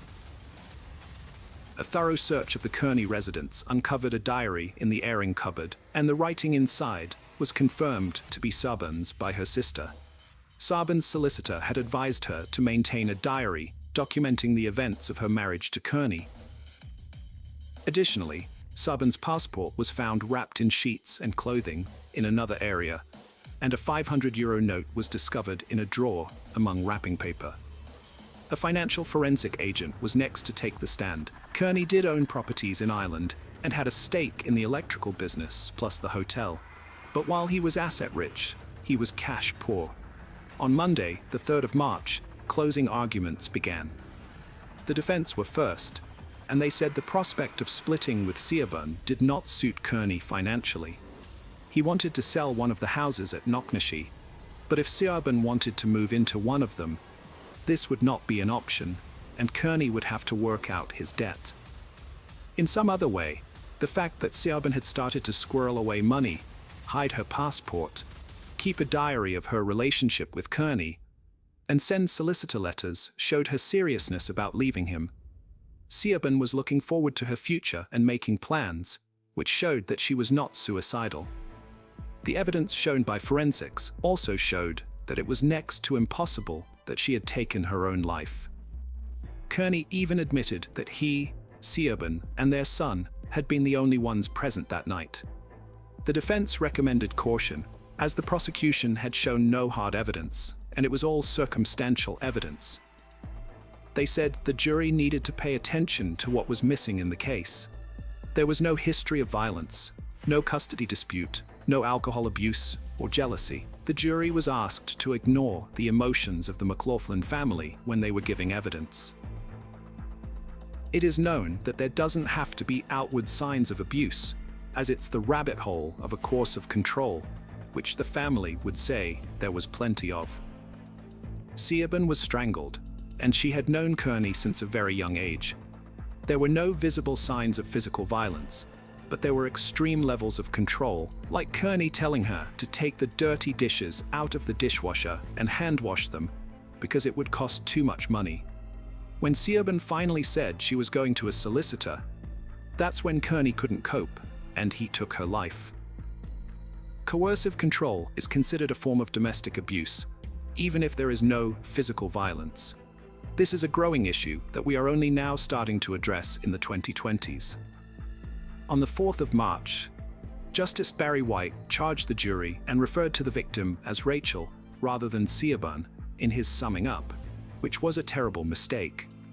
It so happened that at the same time, he was overseeing the case of Rachel O'Reilly, and he apologized. It wasn't the first or the last time that both women would be mentioned in each other's trial, as they both had died within 18 months of each other, under similar circumstances. The jury was discharged that evening, and the following evening, they came back with the verdict of guilty of murder by a majority verdict of 11-1. The McLaughlins wept and hugged each other as the verdict sunk in. Kearney made no reaction, but his daughter, who sat next to him, wept. And Kearney took his wedding ring off and took his wallet out and handed them to her. Kearney was sentenced to life there and then, and the McLaughlins asked to give a victim impact statement, but this was denied, which I don't understand why. Kearney was escorted to a van and brought to Whitfield Prison to start his sentence. Kearney lodged an appeal straight away, and it was heard in 2009, and the 3-judge panel dismissed the appeal. In 2012, Kearney was refused permission to bring his appeal to the Supreme Court. 7 years later, in 2019, Kearney's applications for parole were refused on 2 occasions. Kearney's sister told her local radio news network that the parole board had recommended Kearney for 2 outside prison visits with his family, suggesting they were preparing him for release. However, the parole board will only recommend his release if he admits his guilt, which he has never done. As of 2022, although the Minister for Justice has the final say on any release, Kearney remains incarcerated. In prison, Kearney is a trained counselor to help other inmates with their mental health and works for the organization The Samaritans. He is also trained in first aid. While in prison, he decided to sell the hotel in Spain, but then took it off the market in 2010. The hotel was then run by his brother Patrick and his wife, and it is still open, although it may be under new ownership since then. Kearney said he wanted to keep the hotel in order to facilitate his son's education. The McLaughlin family sought to adopt Daniel, but it's unclear whether they did or how he is doing, which is good, as he deserves some peace, as does his half-sister Aisling. A family with 3 children lived in the house where Siobhan was murdered, but it was up for sale for €1.4 million back in 2008. It's presumed that it has been sold since then. Kearney's daughter did live in the new house while he was still a free man, but there have been no updates on her either. If Kearney decided to sell off all his assets and pay off his debts, he will have a significant amount of money when he gets out, and he may even become a millionaire. The family were considering suing him for Siobhan's chair at least, if not all, but there are no public details on this. Siobhan's sister Aisling released a statement after Kearney's conviction, saying that while their lives were utterly destroyed by Siobhan's death, Siobhan had now got justice. They are grateful to have known and had someone as special as Shawnee in their lives, which was their nickname for her. However, they miss her every hour of every day, and the unbearable longing to see her and protect her never leaves them, even though they know it's too late. Our channel. Hello friend. Today we're going to take a look at another horrible case with you. The case of Lindsay Wilson. In the spring of 1999, the community of Southport in the United Kingdom was divided into 2 camps. The media and television were filled with numerous interviews with Mitchell Quay, a man who, though unremarkable at first, had become a true folk hero. His sudden popularity was sparked by a scandal, the mysterious disappearance of his wife, Lindsay Wilson. According to him, one day she left home without a trace, leaving behind 2 young children. Her distraught husband appeared worried and abandoned, pleading for her to reconsider and return. Along the way, he shared details of their marital life, occasionally speaking unfavorably about his spouse. He believed her behavior was driven by a desire for a free and extravagant lifestyle. Mitchell mentioned seeing his former beloved driving around town in an expensive car, although she just passed by. Most likely, the grief-stricken mother had left her children for a wealthy fiancé. Despite the image portrayed on TV, in reality, he was enjoying a bachelor's life. As a result, one segment of the population sympathized with the lonely man, offering him attention and support, while the other doubted him and suspected him of a horrendous crime. While Mitchell enjoyed widespread attention, law enforcement continued to search for the missing woman. His persona did not inspire trust, and there were complications in the case. According to Lindsay's relatives and friends, the couple's relationship was different from what her husband claimed. Everyone who knew her considered her a faithful wife and caring mother. Therefore, they were convinced something terrible must have happened to Lindsay. Otherwise, she would have made contact long ago. Suspicion was fueled by Mitchell's words during a famous talk show. When the host asked if he had ended his wife's life, his guest said he would not respond to such an indecent question, then paused and added, "Wait and find out." What was the exemplary husband and father implying? Perhaps he knew more than he shared, or was he so confident in his innocence that he was just waiting for everything to fall into place? Answers to these and other questions are forthcoming. At 17, Lindsay discovered she was pregnant. Raised in a caring, large family, she hadn't imagined becoming a mother so early. She wasn't unprepared emotionally, but the fact that her boyfriend, with whom she'd been since she was 13, fled as soon as he learned about the impending fatherhood, both upset and scared her. Lindsay knew all too well the physical and financial demands of motherhood. The Wilson family, though loving and close-knit, had often faced financial challenges to provide for their children. Her parents worked tirelessly. Therefore, when Lindsay met Mitchell 5 months into her pregnancy, she considered it a gift of fate. Mitchell, a 20-year-old, acted like a true gentleman, being attentive and caring. Most importantly, her delicate condition did not deter him. Mitchell assured her he had fallen in love with Lindsay at first sight and wanted to spend his life with her and raise the child as his own. At that time, he was earning well and even started working extra hours, so his beloved would want for nothing. The young couple's parents were shocked when they announced their decision to marry. They felt the 5-week-old relationship hadn't withstood the test of time and circumstances, and thus couldn't genuinely celebrate for them. The only thing Lindsay's relatives noted was that her former cheerfulness and good health had returned. At the same time, the new boyfriend seemed overly sweet to them, even cloyingly polite. Ultimately, no one interfered with their marriage, keeping their doubts to themselves. Red flag. The wedding took place in August 1995, within a close family circle. The majority of the guests were from the bride's side. The groom's side was represented by no more than 5 people: his parents, a brother, and 2 friends. During the celebration, Lindsay was ecstatic, believing she had won the lottery in life.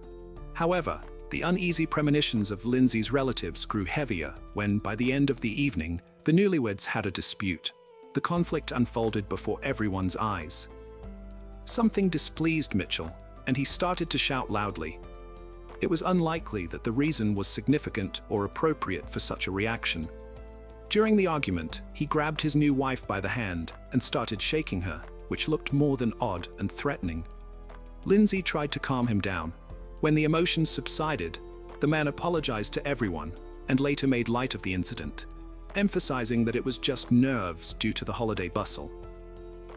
At that moment, the girl did not give due attention to the situation and quickly forgot about it. However, in reality, it became one of the red flags in their toxic relationship. On February 5, 1999, a social worker officially reported Lindsay missing, expressing concern over being unable to reach her client. Lindsay had sought psychological support in a short period of their life together due to recurring incidents of domestic violence and had bravely reported the situation at home. After her disclosure, the social worker had been monitoring the young family. She informed the police that she had been unable to contact Lindsay for several weeks. Every time she visited the home, Lindsay's husband would answer the door, and he was also the first to answer any phone calls. The dedicated worker mentioned that she repeatedly asked to speak directly to Lindsay, but received evasive excuses. During her visits, she consistently left her contact details, yet Lindsay never called back. The social worker found this situation unsafe and requested a welfare check. Law enforcement responded to the report and visited the address, but were also unable to speak with Lindsay. Her husband, Mitchell, explained that he had not seen his wife at home for a long time, but did not consider her missing. According to him, on Christmas Eve, Lindsay had gone to a party with a friend and returned home early in the morning, somewhat intoxicated. They had an argument, and afterwards, Lindsay packed her belongings and left, without saying goodbye to the children. He claimed she left him for another man and no longer wanted any contact. The search for Lindsay began. During conversations with her relatives, officers learned that she was last seen by her family on December 11th, appearing in high spirits, looking well, and her behavior was normal. Her family had grown accustomed to her troubled marriage. Lindsay's mother also reported that she had tried multiple times to reach her daughter on December 24th to arrange a visit to give Christmas gifts to the grandchildren. Unable to reach Lindsay, she decided to visit in person that day. Mitchell answered the door with the children and told her that his wife had left with friends and accused her of infidelity. However, Mrs. Wilson had long learned to take her son-in-law's words with a grain of salt. After giving the gifts to the children, she left. Detectives found it strange that no one had been concerned about the young woman's well-being for 2 months. However, there was an explanation. Everyone knew that Mitchell restricted his wife's interactions with the outside world, even with close relatives. They had previously experienced difficulty communicating with her.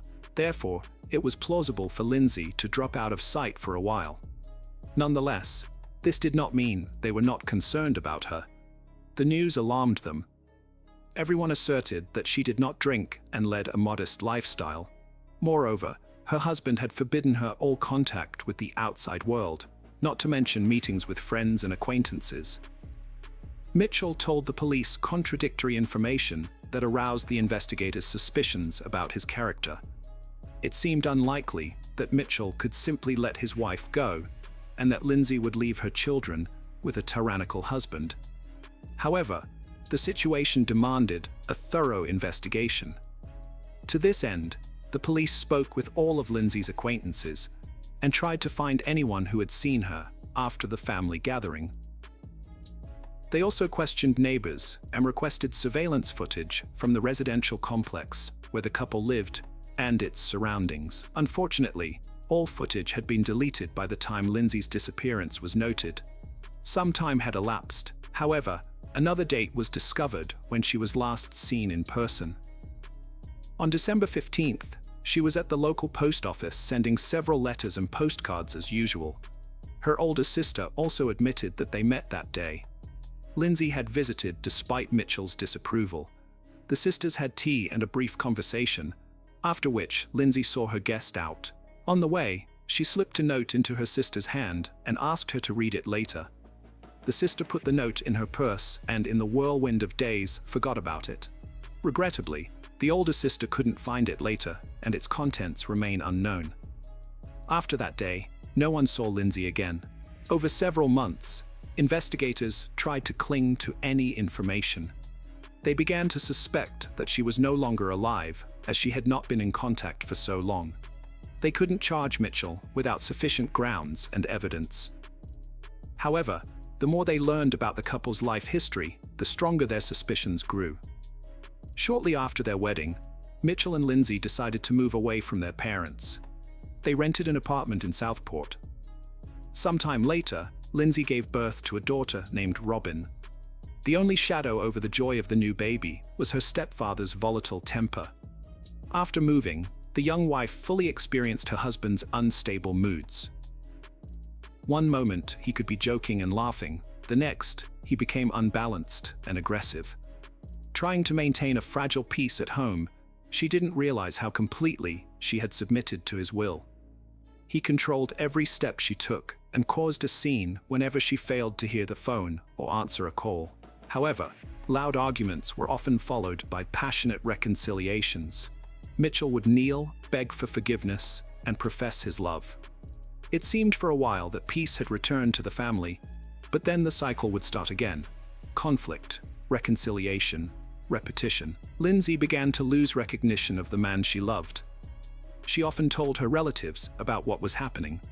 They advised her to return home and end her suffering, but it was hard for the young woman to admit her mistake. In one interview, the Wilsons mentioned that she always lived with thoughts of the past. Each time, her husband assured her he would change and everything would be fine. As a loving wife, she wanted to believe him and waited for him to return to his former self, gentle and caring. Meanwhile, Mitchell increasingly tightened his grip and control. He forbade his wife to go out alone in the evenings and eventually restricted her from being anywhere without him. He was jealous of her every move, yet he himself was seen in dubious liaisons. Once, Lindsay confided to her older sister that she suspected her husband of infidelity. She told her about a woman who came to their home looking for him and was very surprised to learn he was married. That day, another argument erupted, but this time it escalated to physical violence. Gradually, physical abuse became a part of their life. To prevent his wife from complaining about him and tarnishing his reputation, the man began to limit her interactions, starting with neighbors, friends, and acquaintances, and later with her family. Despite being unhappy, Lindsay still tried to maintain contact secretly, fearing being discovered and punished. At the same time, despite the evident problems, Lindsay continued to stay with Mitchell. Along with her feelings, the comfortable life he provided was a factor. He earned well, supporting her and their child, paying the bills. She truly lacked nothing financially. The era of living in a gilded cage came to an end for Lindsay when she found out she was pregnant again. At that moment, she was certain she no longer wanted more children. It's only fair to note that Mitchell was good to his stepdaughter, even loving her. However, Lindsay deemed the current circumstances unfavorable for bringing another child into the world and decided to terminate the pregnancy. When her husband learned of this, he became enraged, hurling insults and physically intimidating her. That same evening, she packed her things, took her child, and returned to her parents' home. Her family breathed a sigh of relief. There, she proceeded with the pregnancy as she had planned. Over time, however, she began to miss her husband. He wouldn't leave her alone, frequently calling and begging her to come back. Mitchell tried everything to prove he had changed, and eventually, he managed to convince Lindsay. Initially, everything went well, and it seemed as if their old feelings had returned. The couple was expecting another child. This peace lasted for 6 months until Mitchell had a severe anger outburst. Fortunately, he did not direct his rage at his pregnant wife, but took it out on the apartment. He smashed everything he could see, destroyed furniture, ripped doors off their hinges, and even stained the walls with blood and food remnants. He threw the television out of the window and smashed the car parked outside. The landlord demanded not only compensation for the damage and repairs, but also that they vacate the apartment. This situation worsened the family's financial position, requiring additional expenses. As a result, the couple had to take out a large loan and move to a more modest apartment. You can't run from yourself. In October 1997, their son Jack was born. Mitchell adored the boy. However, the relationship between the spouses became increasingly tense. Throughout their married life, Mitchell frequently left home, sometimes for a few days, sometimes for a week, often over trivial or fabricated reasons. Lindsay had grown accustomed to her husband's behavior, yet when he abandoned her again, she filed for divorce and returned to her parents' home. Apparently, she realized she couldn't cope with the separation on her own. Therefore, she reached out to a local charity that assists women in difficult life situations. They helped her find subsidized housing in another city. Lindsay feared that Mitchell would discover her new address or phone number, so she took measures to distance herself from him. After he made several threats, she even obtained a restraining order from law enforcement. Mitchell remained unpopular with Lindsay's relatives. They too wanted nothing to do with him. Ultimately, their communication nearly ceased. Despite all efforts, Lindsay repeatedly returned to the abusive relationship. Thus, her circle saw no point in trying to save her anymore. They accepted the situation and stepped back. However, this time, her decision proved to be fatal. At the outset of the investigation into Lindsay's disappearance, Mitchell was initially helpful in the search efforts. However, as the case gained media attention, his focus shifted dramatically. He turned his misfortune into a public spectacle, becoming a media figure in the process. As Mitchell invited more journalists into his home, his abundant media appearances began to seem less genuine, with viewers often noting a smirk on his face. Lindsay's parents considered their son-in-law to be involved in their daughter's disappearance, and detectives also viewed him as the prime suspect. Yet, the lack of direct evidence tied their hands. Searches were conducted not just at the couple's home, but throughout the area. After a provocative question during a televised interview, the antagonist became even more brazen, even declaring that the time would come when his wife's family would have to apologize for their suspicions. On the eve of the holiday season, Mitchell sent a postcard to the lead investigator on the case. Attached to it was a pack of hair dye. Instead of a festive greeting, Mitchell wrote, "I hope this covers your gray and gives you a bit more confidence," mocking the detective and displaying his own arrogance. In February 2000, Mitchell found himself at the center of a scandal with a tarnished reputation. It became known that he had been forging his wife's signature to receive social benefits, serving as another indirect proof of his involvement in Lindsay's disappearance and presumed demise. The investigators wanted to latch on to a financial motive. However, the suspect's popularity worked in his favor. Many supporters emerged, arguing that as a single father, he had every right to financial assistance. These circumstances hindered the detectives' ability to bring the charges they desired. Nevertheless, they managed to charge him with fraud. Mitchell was brought to court for the benefit fraud and was found guilty, sentenced to a month of community service. This time, Mitchell couldn't walk away unscathed.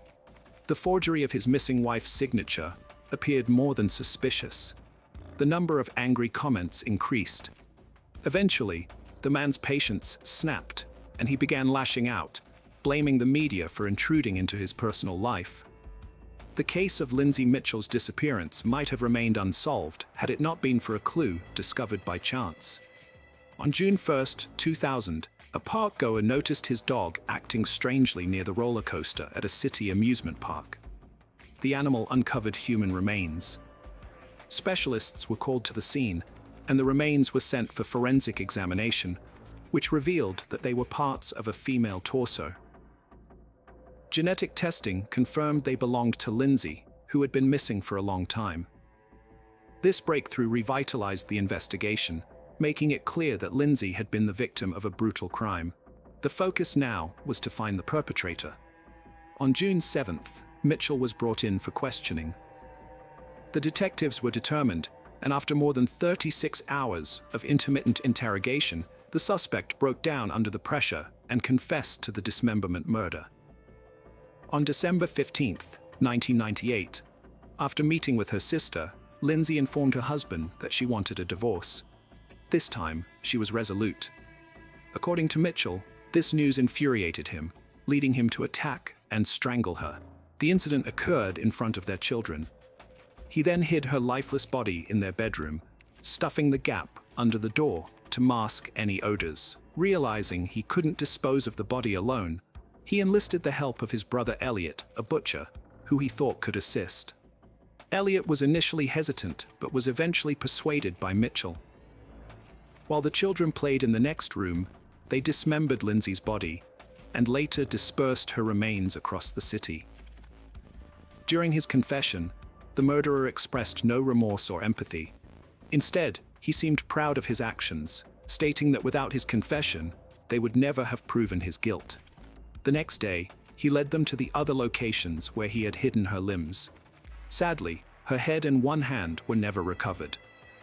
The forensic comparison confirmed that the remains were indeed Lindsay's. There was no doubt about Mitchell's guilt. The final judgment at the trial of the Key brothers took place in January 2001. The court proceedings were swift and straightforward.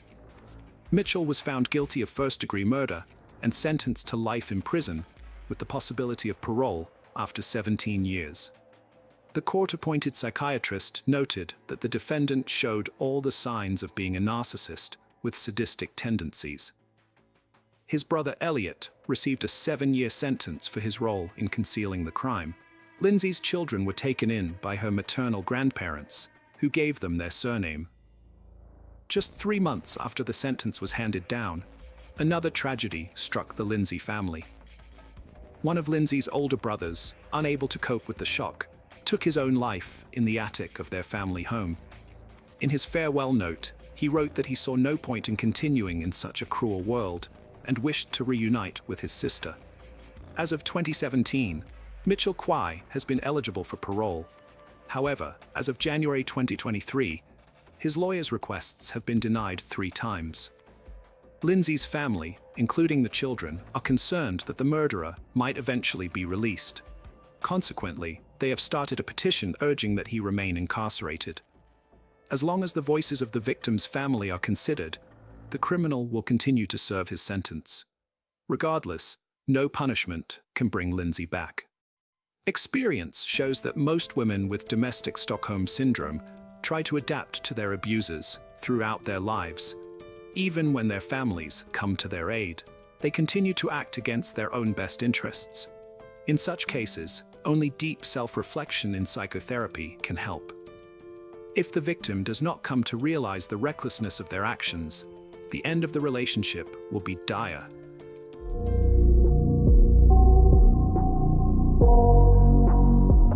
Hello. Today we're going to take a look at another horrible case with you. The case of Mia Skadhaus-Stevens. Herein lies a crime that shocked the nation of Denmark, a country renowned for its peace and low crime rate. On February 5, 2022, it was Saturday night. Mia Skadhaus-Stevens, 22, and her friends were excited for a night of partying and good times. Mia had just completed her 2nd semester in nursing school and eagerly anticipated socializing with her friends. It was a cold night in Aalborg, with temperatures dipping below freezing, and Mia, just like many other partygoers, dressed for the indoor bars and clubs she planned to visit. She wore a black top and black pants, her long, curly blonde hair cascading down her sides. Comfortable white sneakers adorned her feet, and she carried a black purse slung over her shoulders. She appeared no different from many other university students looking to unwind and enjoy their weekend. Mia danced and drank to her heart's content, enjoying herself, before they finally ended up at Club Vox. The club closed at 6 in the morning. Everyone was tired, but Mia wanted to continue the party. Her friend remembered that she was slightly drunk and dancing with strangers while hugging people she had just met. Nothing unusual for a friendly 22-year-old in Denmark. Outside the club, Mia and her friends briefly talked before deciding to go their separate ways. A friend assumed that she would take the bus home and planned to follow up with her later. 13 hours had passed since Mia bid farewell to her friends. Her family grew increasingly worried as they hadn't seen or heard from her. They first checked with her boyfriend, assuming she might be with him or that he might know her whereabouts. To their surprise, he claimed he hadn't heard from Mia. This greatly worried them because Mia was known to be responsible and always informed them if she had changed plans. Contacting her friends did little to ease their concerns, as no one had any contact or knowledge of Mia's whereabouts since 6 a.m. that morning. Her parents became extremely worried, prompting them to file a missing persons report with the North Jutland Police Department. Desperate, Mia's family also took to Facebook, publicly requesting help from anyone who might know her whereabouts. The community rallied behind them, sharing posts and spreading the word. Given the circumstances of her sudden disappearance and knowing her responsible character, the North Jutland police took no chances. Despite Denmark's low crime rate, they treated her case as a worst-case scenario, believing that investigating and locating her as early as possible gave her the best chance of being found. The police promptly initiated an extensive investigation, imploring the public to safeguard and provide any photographs or videos captured by mobile phones, cameras, or other devices from the vicinity that morning. They were aware that this was a bustling area, well known and frequented by numerous individuals, and there had to be someone who possessed information about Mia, deliberately or inadvertently recording her on camera. The responses were staggering. Close to 400 calls, images, recordings, and messages flooded in from residents throughout North Jutland following their appeal for information. The country genuinely came together to assist in locating Mia. What remained was the laborious undertaking of painstakingly analyzing hours of footage for any clue regarding Mia's location. Mia's background was that of a normal 22-year-old with no criminal history. Born on September 19, 1999, she began her academic journey at Vesthimmerlands Gymnasium in 2016. Her pursuit of nursing led her to the University College of Northern Denmark, UCN, in Aalborg. On February 7, 2022, 26 hours had passed since Mia was last seen. The police once again appealed to the citizens of North Jutland, urging any eyewitnesses to come forward with information on Mia's whereabouts. Meanwhile, they meticulously combed through the footage retrieved from the surrounding area. Detectives began cross-examining people who knew Mia and anyone warned she may have spoken with that night. A major clue emerged from CCTV footage dated Sunday, February 6th at 6:09 a.m., showing Mia standing at a bus stop at Vestbo number 99. A black car stopped at the nearby Netto store, and after a brief conversation, Mia was seen getting in. The next bus was not due until 7:35 a.m., nearly 90 minutes later. It was a cold morning with temperatures hovering around freezing, and Mia was not dressed for the cold. The footage was alarming. Mia did not hail the car. Instead, the car stopped next to her. Frank Olsen, head of the investigation, stated that it appeared the driver contacted her first. Her friends and parents claimed it was out of character for her to get into a stranger's vehicle. The police speculated that the driver might have offered her a ride as an illegal taxi, a common practice in the area to avoid tax and licensing costs. However, this was purely speculation, supported by the fact that her bus home was not due for a long time. Due to the limitations in the quality of the footage, the police could not clearly identify the vehicle's license plate, and once again appealed to the public for help. On February 8th, the police shared the sequence of events leading up to Mia getting into the vehicle. After saying goodbye to her friends around 6:02 a.m., Mia walked from Jomfru Anegade, took a left on Borgergade, and then another left into the Vestby district. She walked to the bus stop at Vestbo number 99, waiting for her bus home. The black Volkswagen stopped moments later, and the driver engaged her in conversation. She got in and had been missing since. That same day, a breakthrough arrived. The police managed to identify the vehicle's license plate with the help of new footage and technology. The vehicle had parrot plates, a Danish term for a license plate with more than one background color. February 9th, 2022, 11:20 a.m., 53 hours have now passed since Mia disappeared.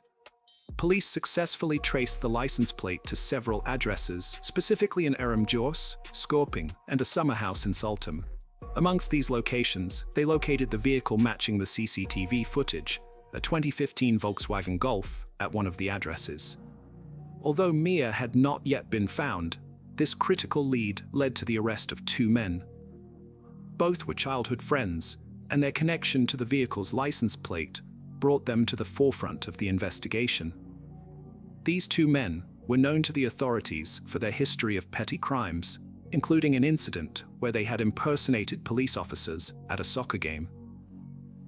The men denied any involvement, but the vehicle being tied to them built a suspicious case against them, marking a significant turning point in the investigation.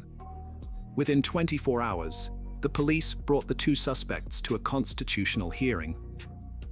In Denmark's legal system, a constitutional hearing is a preliminary court session held soon after an arrest, usually within 24 hours. The arrested individuals must be brought before a judge, along with the evidence that led to their suspicion. During the hearing, the judge examines the evidence and decides whether to keep the suspects in custody or release them.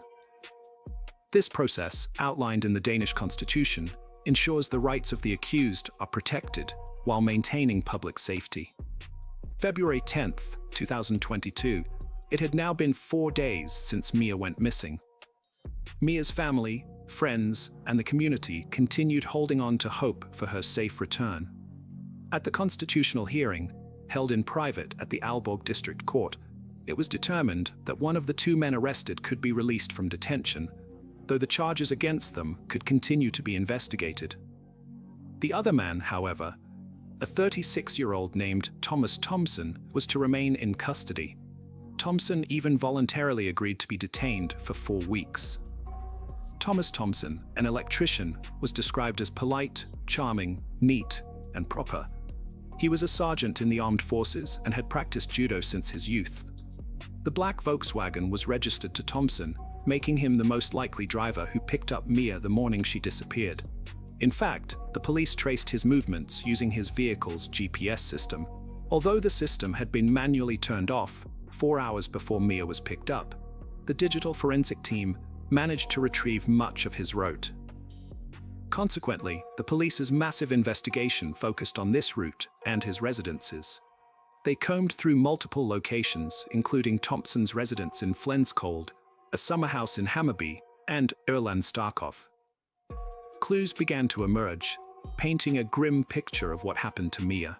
Leading into the Hammarby forest from a clearing along the road, police dogs located Mia's keys, an elastic hairband, and 2 breast patches. These belongings were spread over a distance, indicating she may have been running and dropping them along the way. Their worst suspicions were confirmed in the forest area of Erland Starkov, a 10-minute drive from Thompson's home in the village of Flensvold. Here they discovered several shallow holes, which appeared to be dug by hand. Within them were dismembered human remains, hacked into over 200 pieces. The police assumed the worst, believing these remains likely belonged to Mia, and sent samples for confirmation. That very night, on February 10th, the police held a press conference to share these details with the public, sadly, but clearly stating their belief that Mia had likely been murdered and dismembered, and they would push on with the investigation. On February 12, 2022, 2 days later, the remains were confirmed to be Mia, dismembered into 231 body parts. The coroners determined the body was dismembered with an electric saw, a hobby knife, and scissors. Some parts were partly dissolved with a strong alkali solution, such as sodium hydroxide. The cause of death was determined to be strangulation. What happened that day? Thomas disconnected the GPS in his car at 2:14 a.m. on February 6th, planning to avoid being tracked while he was out on the prowl. However, due to a fortunate technical error, the GPS still logged its position every 15 seconds. When confronted about why he disconnected the GPS, Thomas claimed he did this to avoid a certain police officer who, according to him, harbored a grudge and harassed him at every opportunity. His GPS was turned back on at 9:23 a.m. It's assumed that what happened to Mia occurred between 6:09 a.m. when she entered the vehicle and 9:23 a.m. At 6:09 a.m., Thomas stopped next to Mia, rolled down the passenger side window, and offered her a ride, which she accepted, sitting down next to him. The trial took place in June 2023. According to Thomas's claimed, in his own words, "It surprises me that she's standing at the stop. There is no one else. It's a long time until the next bus. I see her standing with her bare arms. Then I wonder if she would like me to give her a ride." He said he pulled over and offered Mia a lift for free. According to him, Mia was flirtatious in the car. He drove them towards the training ground at Camp Hammer in Hammarby because he wanted to show Mia something cool. When they arrived, they mutually agreed to have sex, but at one point, she became enraged when she learned he had been a sergeant. Thomas later explained in court that during this time, Mia accidentally fell and suffered a fatal twist to her neck, or was perhaps strangled by her backpack straps when she got out of the car with him in the wooded area of Hammarby. It's important to point out that his statements were contradictory. Initially, he asserted that she didn't stumble and fall until a considerable time had passed. However, in a subsequent statement, he mentioned that she tripped while exiting his vehicle. These inconsistencies raise questions about the reliability of his narrative. He acknowledged that he panicked and didn't know what to do, so he put her body in his car and drove it back home, where he dismembered her. He initially tried to use alkali to dissolve her body, but when that didn't work, he gave up and chopped her into pieces. He then partly buried her remains and scattered some in a deserted area in Orland Starkov. Additionally, he burned buckets, tools, coveralls, a car mat, and possibly her bag in a fire, but he couldn't remember where. The police suspect that Mia entered Thomas's vehicle, expecting him to drive her home, since the next bus wouldn't arrive until 7:35 a.m. However, either through deception or coercion, Thomas took Mia to Hammarby against her wishes. There she was, chased, overpowered, raped, suffocated, and mutilated. They completely reject Thomas's claim that she died from an accidental fall. Coroner Asa Hedar Thompson from Aarhus University, who performed Mia's autopsy, testified on June 23rd. He cited systematic dismemberment intended to obscure the cause of death, but believed suffocation was likely. A fall, as described by Thomas, would be impossible. Thompson emphasized that sexual assault had occurred and that strangulation was the cause of her death, although crucial body parts confirming suffocation were missing. Other evidence indirectly supported this theory. Evidence suggests Mia ran for her life. Her belongings were scattered across the forest. Her hairband was found on the dirt road, her keys further down, and 2 chest patches in the dark forest where Thomas claimed they never went. The GPS recorded 3 stops on the dirt road. Special prosecutor Mette A. Bendix argued this indicated Mia fought for her life, dismissing any notion of mutual consent. The police believe Thomas committed these acts to fulfill deviant sexual gratification through control and power. Further evidence showed Thomas cruising around Aalborg with the GPS off that night before the murder. Before heading out, he watched porn featuring younger girls online. Due to the extensive tampering with the body, no scene traces were found. However, the police remained steadfast in their belief that rape occurred. DNA from Mia was found on the door handle to Thomas's bedroom, confirming she was dismembered at his home. In fact, Thomas maintained the facade of a completely normal life while dismembering Mia's body over several days. He bought pizza and sweets, went to work, and texted his friends with jokes and emojis as if nothing had occurred. If he was shocked by her accidental death, he sure didn't seem affected by it one bit. If anything, he seemed pleased with himself, as if he had gotten away with murder. According to the prosecutors, he believed he did. Thomas Thompson was born on June 18, 1985. Thompson was raised in SE and later moved to Falkenskjold, a small town with 500 residents. Initially living in an apartment, he later moved into his grandparents' farmhouse. Raised in stable conditions without violence, crime, or abuse, Thompson made a career in the military as a sergeant before training as an electrician. He was considered good at his job, but was described as a loner by those who knew him in the village. In 2009, Thompson was convicted of being a peeping Tom after leaving semen on a girl's window. The incidents occurred in 2005 and 2006 in Frederick, Maryland. He would knock on the windows of 2 girls, identified as Louise and Maria, and masturbate. Thompson was only charged in Louise's case because semen was found on her window. Maria vividly recalled the humiliating experience, describing how she had gone to bed when someone knocked on her window in the middle of the night. Thinking it was a friend, she turned on the light but saw nothing due to the darkness outside. When she rolled up the blinds, she saw a man with his pants around his ankles, masturbating in the pouring rain. She remembered his blank, staring eyes and ran to wake her parents, who then contacted the police. Thompson's DNA also matched a trace from an old assault case involving a sleeping woman in Aalborg in 2010. The incident occurred in an apartment at Jammu Angad, where two women woke up to find a man sexually assaulting one of them. The man fled, and the case remained unsolved when Thompson picked up Mia Scott Hogg 7 in his car. It was also near Jammu Angad. The connection between the cases has only recently been made, likely due to advancements in DNA technology. However, the statute of limitations means Thompson cannot be prosecuted for the 2010 assault. Nevertheless, the two women involved and a witness have been summoned to testify in the current case. The testimonies of Thompson's ex-girlfriends also painted a disturbing picture. They described how he quickly went from charming and polite to controlling, arrogant, and manipulative. He insisted on having things his way and would get angry if he didn't get it. This behavior was corroborated by his childhood friend. The ex-girlfriends also recounted instances of transgressive sexual behavior, lies about his age, and surveillance both during and after their relationships. A woman testified that he had tied her naked against her will. Another reported that her brake lines had been cut after their breakup, an act for which Thompson was convicted in 2010.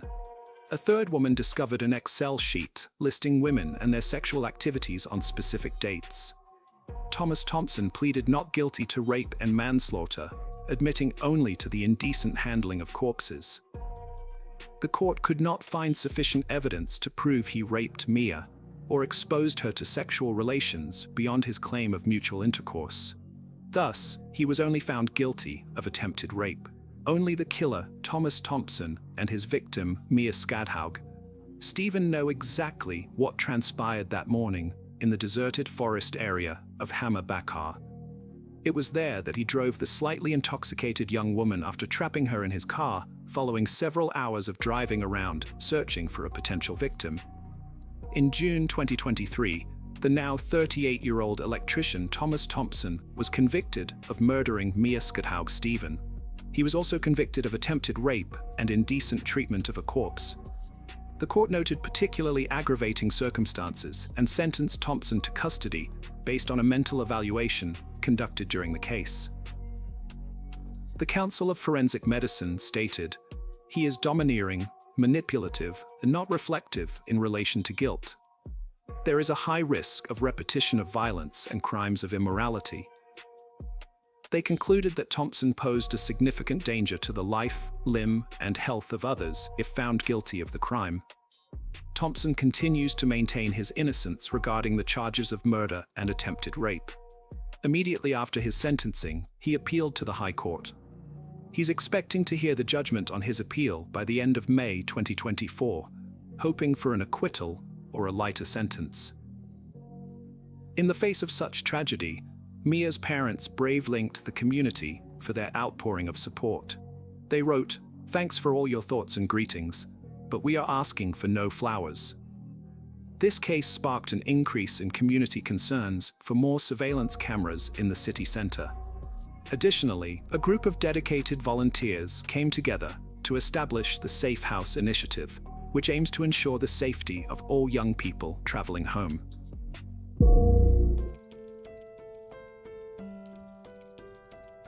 Hello friends. Today we're going to take a look at another horrible case with you. The case of Catherine Nevin.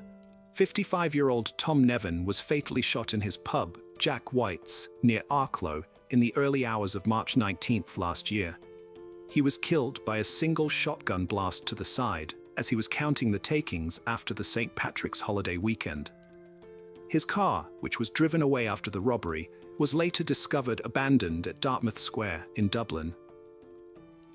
Today, members of the investigation team took Mr. Nevin's widow, Catherine, into custody when she was visiting Dublin.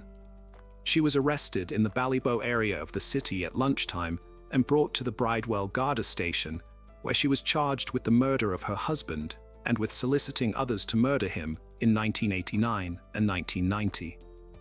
Shortly afterwards, she was taken before Judge Michael Canalan in the nearby Dublin District Court. Catherine Nevin, née Lee Scully, was born on October 1, 1950, in the small village of Nerney, County Kildare. Growing up in a modest two-bedroom house with her brother and sister, she attended Presentation College, Kildare, an all-girls school run by nuns. Catherine excelled as a student, known for her diligence and deft hands. After leaving school, she invested in sewing machines and traveled the country, providing dressmaking lessons. She then ventured into the world of makeup, completing a beauty course and delivering lectures on makeup and presentation, where she demonstrated her exceptional teaching skills. Catherine's first significant employment was as a receptionist at the oldest hotel in Dublin, the Castle Hotel. Her colleagues described her as highly efficient, glamorous, and ambitious, with aspirations to establish her own model agency. At the young age of 21 in 1971, she met Tom Nevin, a regular visitor to the hotel who was 10 years her senior. Their romance blossomed, and they married in Rome in 1976. Tom was a relatively wealthy, shy and down-to-earth man, originally from the County Galway village called Tina. He was the eldest of 9 children and had a great love for sports, especially hurling. His easygoing charm, combined with Catherine's ambition, was a potent combination. When he married Catherine, he was managing his uncle's pub in Dolphin's Barn, Dublin. Over the years, Tom and Catherine went on to acquire and manage many properties around the city of Dublin, with Catherine being very hands-on in decorating the properties and collecting the rents. In March 1986, Tom and Catherine decided to purchase Jack White's pub in Britus Bay, County Wicklow, which is the setting for our story. They worked tirelessly, keeping the pub open from 8:30 a.m. until late at night. Britus Bay is a 4-kilometre stretch of beach on the Irish Sea coast, and the beach and associated dunes are highly popular with Dubliners, being one of the most frequented beaches by residents of the capital during the summer. Acquiring Jack White's pub and restaurant was a very lucrative move for the Nevins. However, this is where Catherine's true nature emerged, and her marriage began to deteriorate. Catherine was a bossy, bullying individual who was abusive towards both Tom and her young staff. While some may have seen her as a motherly figure, the general consensus was that she was a nightmare to work for. She had no qualms about belittling Tom in front of the staff and berating her young staff members, who would later speak out against her. An example of her pettiness was told by one staff member, where one night after closing, the staff and Tom were sitting around chatting and having a laugh. When Catherine came into the bar, she didn't like what she saw and confiscated the staff's tip jar, which was so petty and spiteful. Tom was affectionately known to the staff as Daddy. He was a gentle giant, standing at 6 feet 3 inches tall, and was caring and quiet. The staff loved him, and he would go out of his way to help any of them. However, Catherine ruled the workplace with an iron fist. One staff member reported that she was so strict and ruthless that her behavior bordered on inhumane. Kathleen, a cleaner on the staff, was told to come in early to redo rooms that she had already cleaned. At one point, Catherine asked the cleaner to work full-time, and when the cleaner refused, Catherine retaliated by contacting the social welfare officers and reporting that Kathleen had refused full-time work, thereby making her ineligible for government assistance. Catherine's actions were petty and vindictive. As early as 1986, Catherine and Tom were no longer a married couple. Tom slept in the staff quarters while Catherine occupied the main bedroom, openly entertaining male friends just doors away from Tom's room, a deeply disrespectful situation. Although Catherine had requested a divorce multiple times, Tom refused, as he had already annulled his first marriage, and his Catholic upbringing made him reluctant to go through another failed marriage. If Tom had granted the divorce, he might still be alive today, spared the years of humiliation before his staff, friends, and patrons.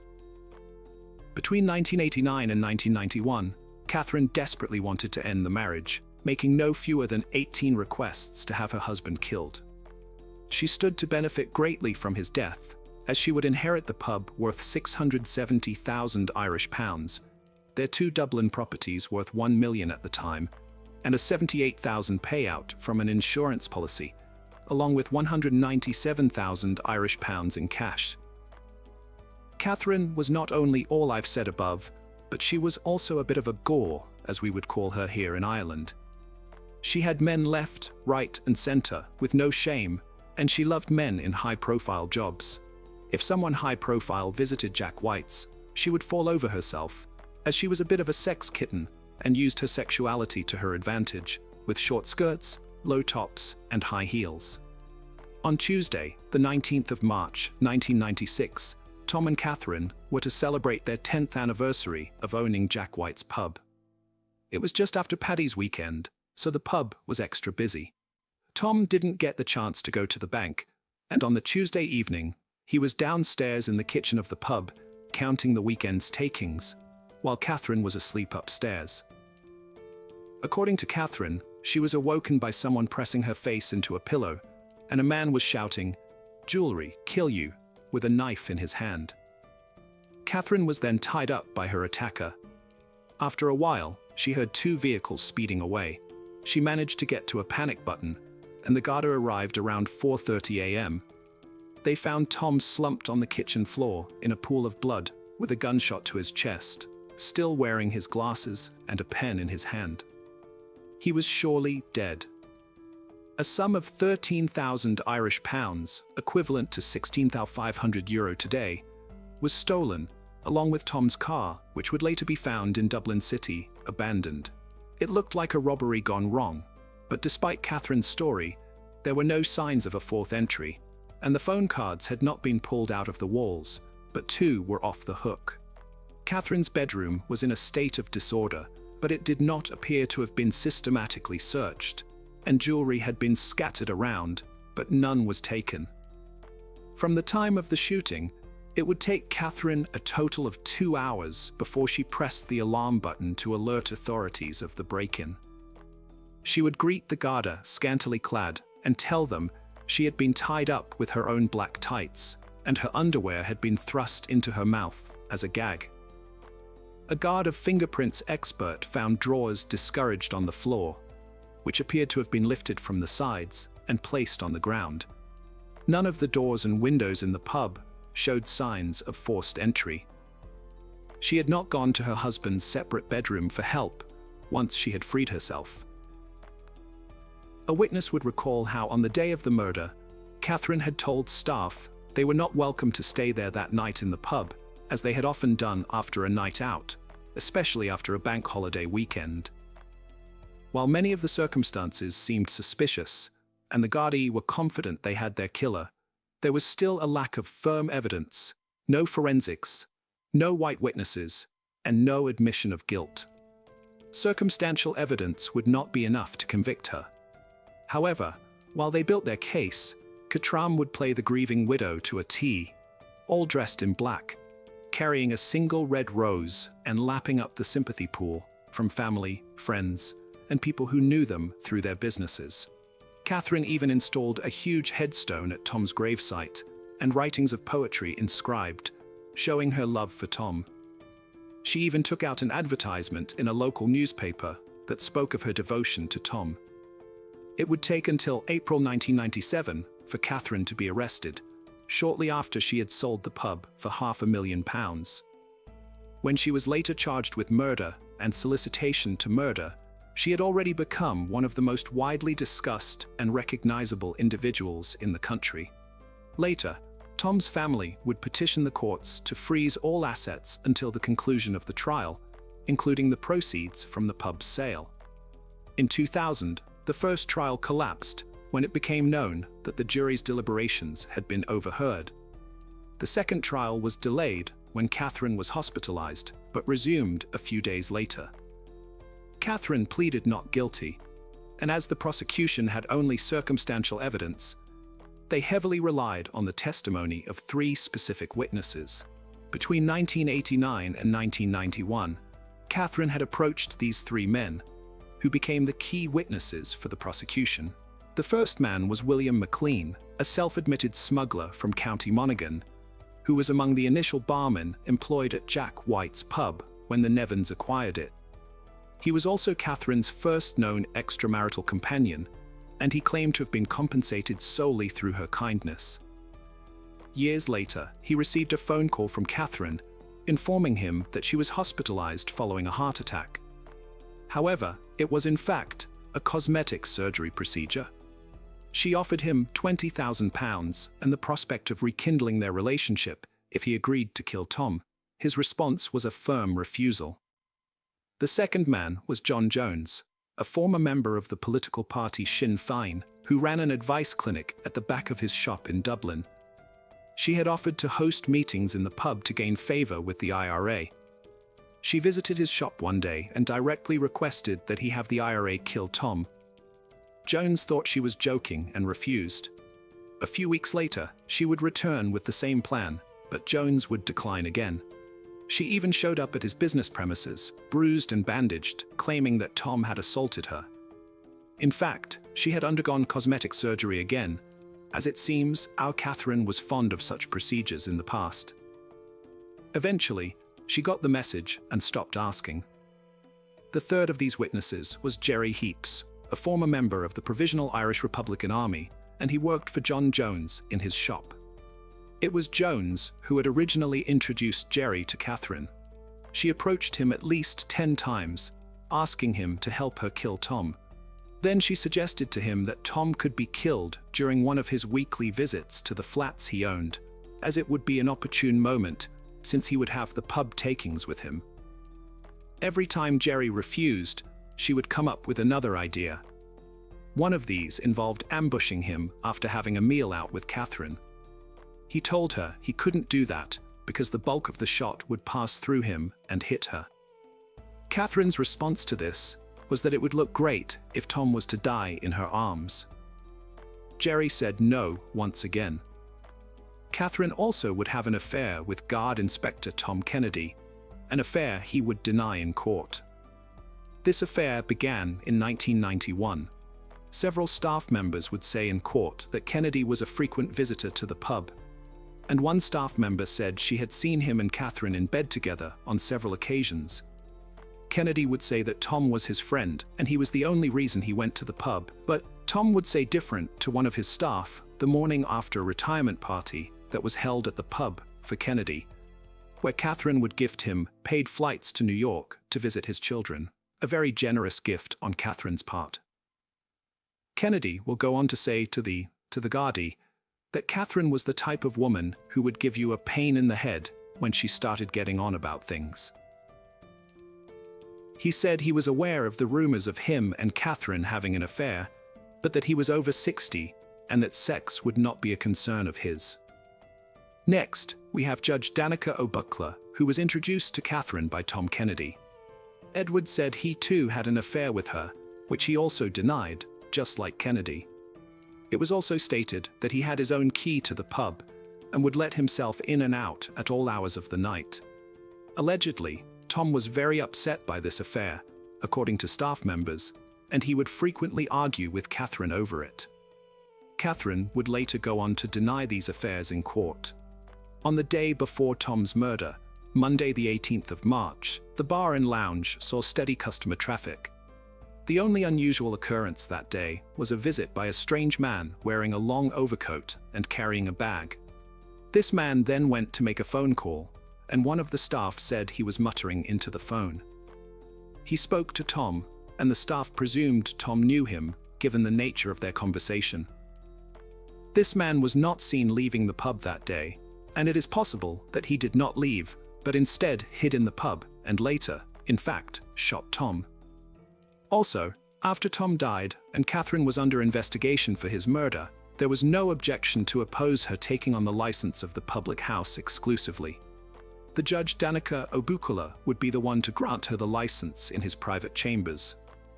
Another theory was that the captain herself was the one who pulled the trigger, as she was the only one in the pub that night. Tom did not appear to act defensively immediately prior to it. He still had his glasses on his nose, and his pen was in his hand when the guards found him. He would not have been unduly surprised by her arrival in the kitchen. While there was no evidence of firearm residue found on her clothing, they only tested the clothes she was wearing on that night. But she could have changed her clothes before she tied herself up. After all, she had 2 hours before she got help. She also admitted to washing her hands before their arrival. In another scenario, Catherine would have had to be assisted by an accomplice who tied her hands and took the money, the gun, and the car to Dublin. The other theory is that Catherine helped one or more people to carry out the killing. The trial of the notorious Black Widow, as she was dubbed, captivated the nation from start to finish, and she quickly became one of the country's most high-profile killers. She assassinated Tom's character by claiming he was abusive, an alcoholic. Despite Catherine's continuously glamorous appearance and impeccable grooming, her tight-lipped expression and stubborn chin, along with her apparent determination to appear matronly rather than seductive, could not be concealed. Her appearance was part of the extensive web of lies she had constructed to shield herself. The media reported on Catherine's appearance, from her clothes, her hair and makeup, and even down to her nail polish. In court, it became such a problem that Judge Carl put a ban on the press reporting on her appearance. After a gripping 42-day trial, the jury of 6 men and 6 women deliberated for a record 5 days before she was found guilty in April 2000 for paying a hitman to murder her husband and for soliciting 3 men to do the same. She received life in prison. 3 years later, Catherine was back in court, trying to get her case overturned. The Court of Criminal Appeal said, however, that it was satisfied there was nothing in the new material that could come to light that could have assisted in Catherine's defense, and so it was dismissed. In 2010, she had another miscarriage of justice appeal dismissed. In 2014, she was denied in her bid to appeal her murder conviction to the Supreme Court. Tom had not made a will, and Catherine and he never had any children, so she was to inherit everything. Tom's mother had effectively frozen Tom's estate, including the proceeds from the sale of the pub. The application of probate by Catherine was still pending on the results of the trial. And when she was found guilty, she lost any claim to the estate. Tom's mother had also initiated legal proceedings to try and have her disinherited. She died a year before Catherine had been convicted of her son's murder, and her case was taken over by her son Patrick and daughter Margaret. They believe they should be allowed to rely on her conviction as part of their legal action, and the Supreme Court agreed. So basically, Catherine got absolutely nothing when she was found guilty. In September 2016, Catherine was admitted to the hospital and was later diagnosed with a terminal brain tumor.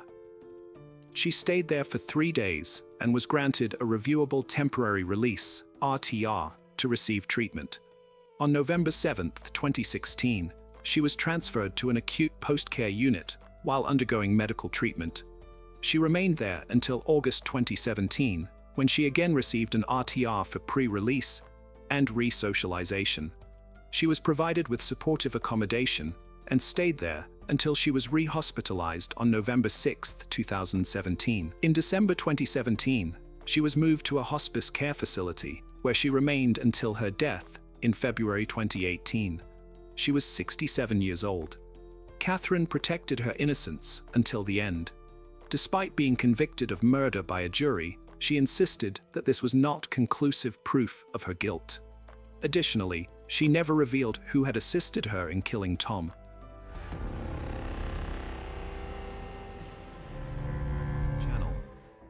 Today we're going to take a look at another horrible case with you. The case of Liga Scriman.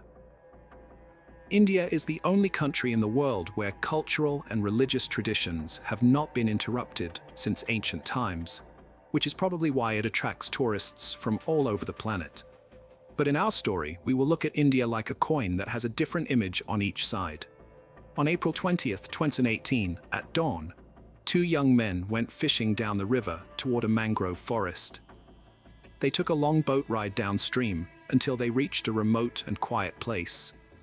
One of them jumped into the water to tie up the boat, but his attention was distracted by a pungent, acrid odor that was very close by. They went ashore and followed the odor. Curiosity led them to a horrifying find. There was something that looked like a human body hanging on a tree branch and a skull lying nearby. The guys abandoned the boat and rushed to the nearest village to report the terrible find. A team of investigators, forensic experts, and police officers urgently arrived on the spot. The experts confirmed that the suspended body was indeed human. It was obvious that it had been hanging for a long time and had already begun to decompose. The flesh on the arms and legs had torn off, and the skull was found nearby. Next to the body were packs of cigarettes, packaged drinking water, and a lighter, which probably belonged to the victim. An investigation was conducted at the scene the same morning. The evidence found was seized, and the remains were sent for examination. The modest remnants of clothing that could be identified on the victim revealed that Liga Skromene, a 33-year-old hiker, was the victim of an accident. But who is Liga Skromene, and what happened to her on the riverbank? Liga Skromene was born in Latvia in 1986. She grew up in a large and friendly family, had an older brother and a younger sister. The sisters were very friendly and from childhood shared all joys and hardships with each other.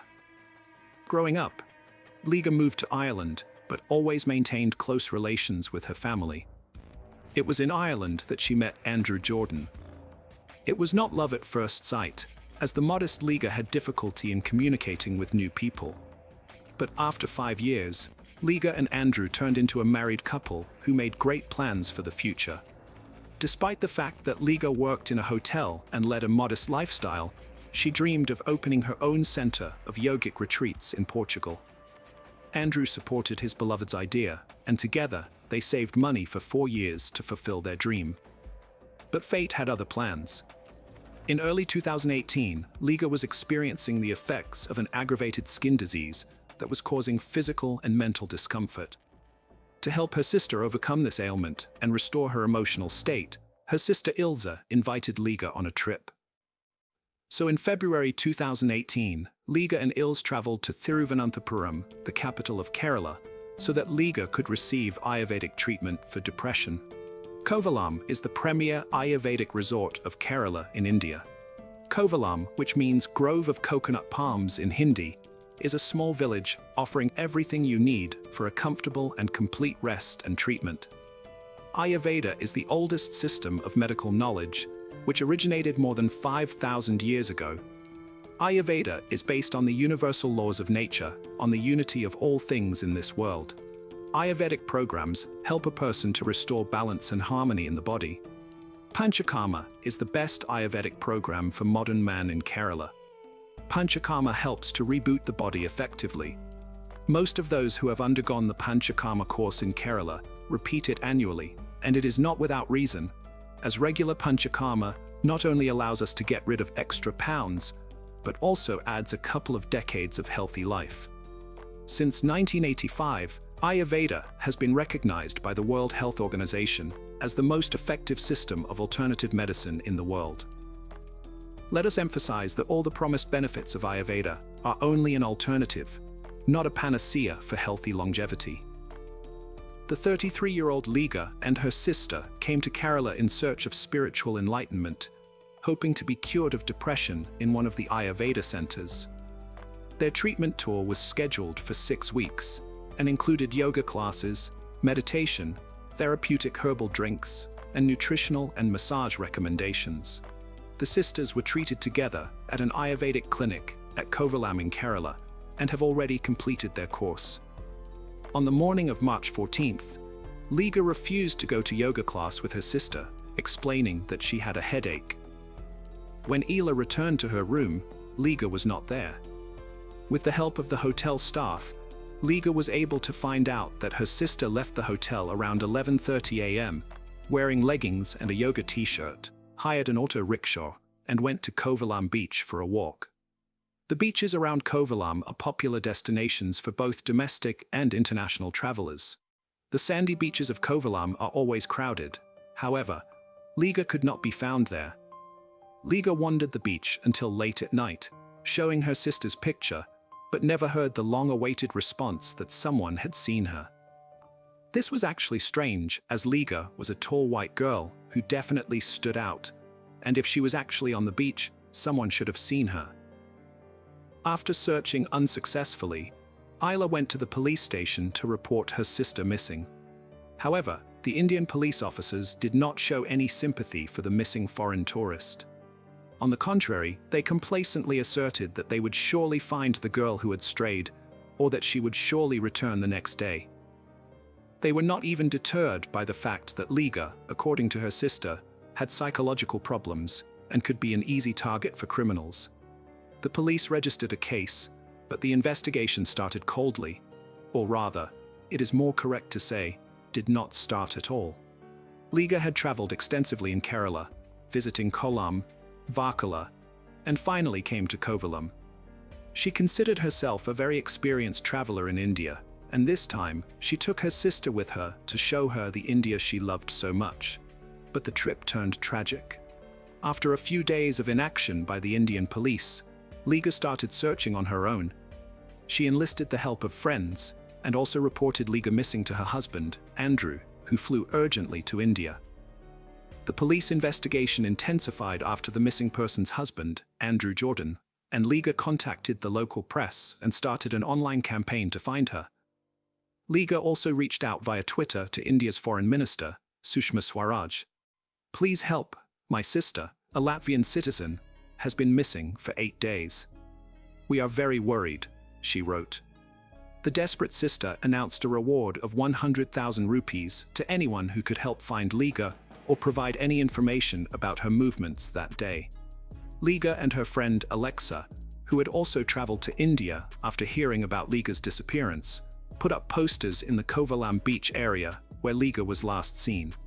Together, they put up flyers and distributed them to people. Numerous locals took an active part in the search for the missing tourist. The important fact remained that Liga suffered from depression and had a hard time interacting with strangers. On the day of her disappearance, she hired an auto rickshaw to reach the beach and was never seen again. She had about 8,000 rupees with her, but no passport, so she could not leave the country. Ashok Kumar, head of the local police station, said that the police had no leads in the case. The police kept saying that the tourist had gone on a bender or eloped and would soon return on her own. However, regular, persistent requests for help from Liga and Andrew forced the police to search for Liga. The search operation was conducted in the Kovalam beach area where Liga Scani was last seen. Police assumed that she had drowned, just as the unidentified body of a woman was found washed ashore at Kachal in Kanyakumari district. Investigators examined the body along with the missing woman's sister, but the latter did not identify it as her sister. The version of drowning was not confirmed, and the search for Liga continued. Andrew, on the other hand, was convinced that his wife had been kidnapped by local gangs for the purpose of selling her. He tried to infiltrate these gangs to get more information, but was exposed and warned that repeated contact with the gangs would result in him having to leave the country. A month after Liga went missing, there was still no leads to help find the girl. Liga continued to look for her sister. She visited Kovalam beach every day and watched people. On one such day, she spotted a boat, and she had a theory. The only way to leave the beach unnoticed was by boat. On April 17, 2018, after a forced hiatus, Andrew returned to India to continue his search. Liga and Andrew entered a new struggle to find Liga Skromana, but her body was still not found. The search was complicated by the fact that Liga was a tourist and a citizen of another country. The Latvian Foreign Ministry said the embassy was in constant contact with Liga's relatives and was also working closely with the Indian police. The Latvian embassy also appealed to the Indian Foreign Ministry with a request for special support in the search for Liga, as well as the honorary consul of Latvia in India, whose consular district includes the region where Liga disappeared. At the request of the Kerala state government, the Indian Navy and Air Force joined the search for the missing Latvian citizen. The search operation involved an AN-32 transport plane, Gemini inflatable boats, underwater sonar, and 5 deep-sea divers. But even this extensive effort did not bring the desired result, and Liga remained missing. The search continued, and by this time, all local residents knew about the missing tourist from Latvia. They supported and sympathized with Andrew and Liga. On April 20, 2018, Liga's phone received the longest-awaited yet most horrific call of her life. A body had been found in the mangrove jungle. She and Andrew drove to the designated spot, where the police were waiting for them. For the boat crossing, Liga's heart was pounding like never before. She felt that for the moment, she would have to swim the path that Liga had traveled to her demise. On the spot, horror overwhelmed her. Liga saw her sister's clothes. She recognized the shirt and leggings on the body, but the jacket and shoes did not belong to Liga. It remained unclear how, with whom, and why Liga had gotten to a place that could only be accessed by going through Panator from Samudra Beach. 2 women confirmed that they had witnessed Liga traveling alone into the mangrove forest. But why would a girl who was being treated for depression and already alone take a boat to a remote place in the forest? The body was shifted to the medical college hospital, where it underwent an autopsy, which was captured on video camera. The police said they could not confirm the identity of the body until DNA analysis was completed. According to the city police commissioner, the body was badly mutilated, with the head lying nearby.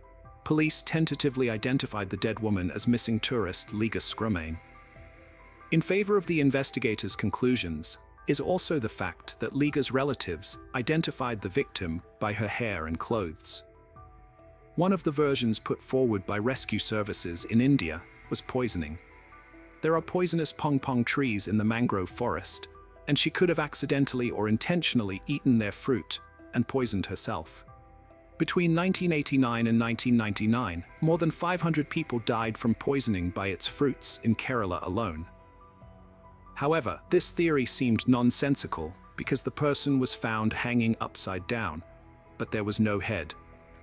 It is obvious that if Liga had been poisoned, her body would have been in a completely different position, and the head would have been in place. The Indian authorities were talking utter nonsense.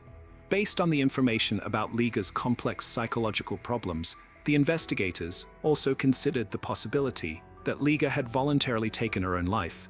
Liga feared that the police would try to pass off her sister's murder as a voluntary departure from life. Although a rope had been found at the scene, and it could be concluded that the hiker had hanged herself, Liga demanded a separate explanation for the missing head.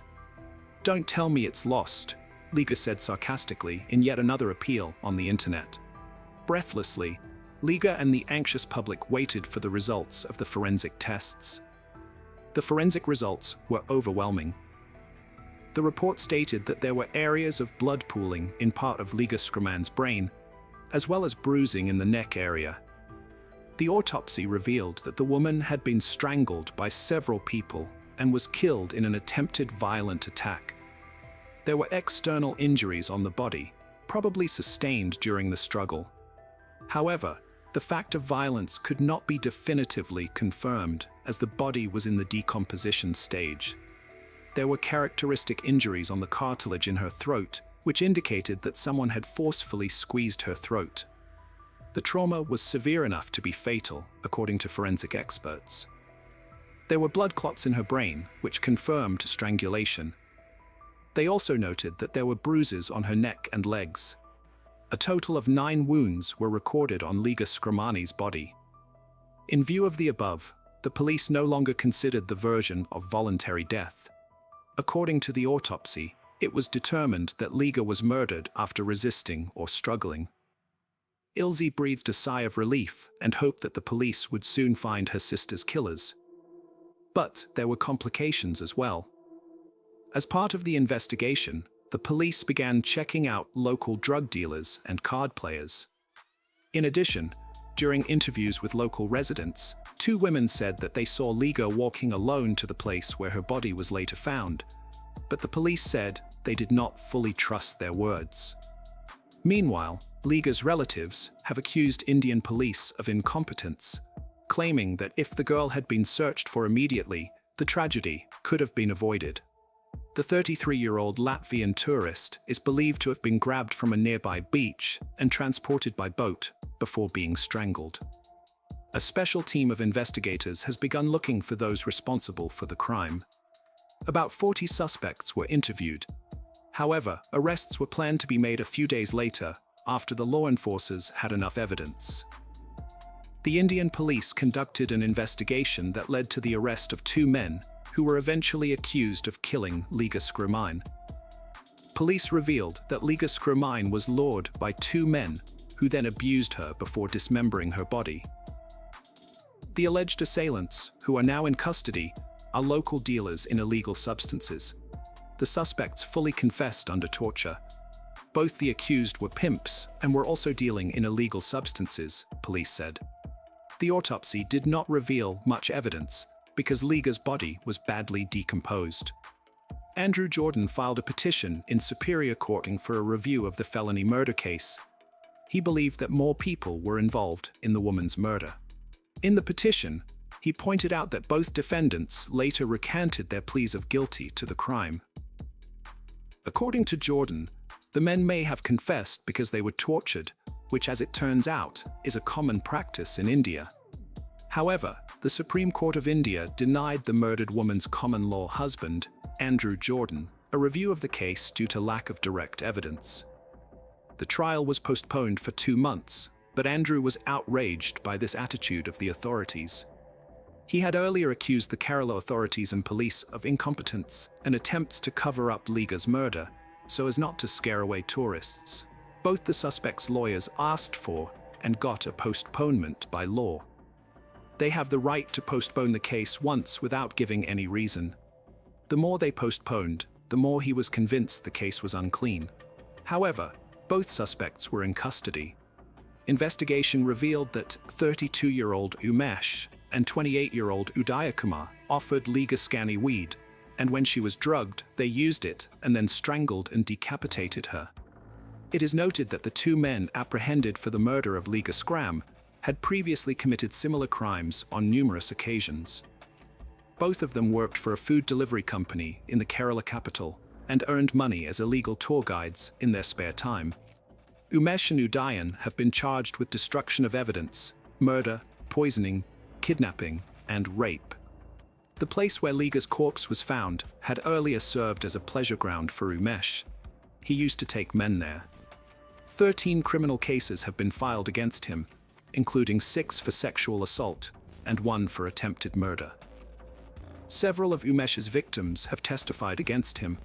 Liga Skran, along with both men, was seen in the area by several people. They were initially silent but confessed to everything after the body was found. The detainees confessed to police that they committed the murder while attempting violence. They were apprehended but had previously claimed that they had only seen Liga Skran in Kovalam. The men pleaded guilty after repeated interrogations. On December 6, 2022, the court finally sentenced both men to life in prison. The court also recognized that the criminals must pay compensation to Liga Skan's sister, Ilsa, 65,000 rupees each. We would like to note that there has been a whole series of such crimes in this country recently. Young girls are regularly subjected to violence. The problem of crime in India is very acute, due to the huge number of sexual acts against minors. The government has introduced the death penalty. It is also worth noting that if the relatives, and primarily Liga's sister, had not been persistent, had they not involved the press by organizing a press conference and an influential MP, it is obvious that the local police would hardly have seriously investigated the case. At first, a theory was put forward that Liga had allegedly passed away voluntarily, and as it now turns out, this is not the first incident in this very place where Liga was found. After this story, I would like to warn once again all women who are frivolous about the dangers of traveling alone in India. Do not seek spiritual enlightenment in distant, dangerous, and uncharted countries. Take care of yourself. channel. Hello. Today, we're going to take a look at another horrible case with you. The case of Lorena Bobbitt. It's said that a humiliated and insulted woman is capable of anything, with the most terrifying in this list being revenge. Cruel, ingenious, and sometimes unpredictable.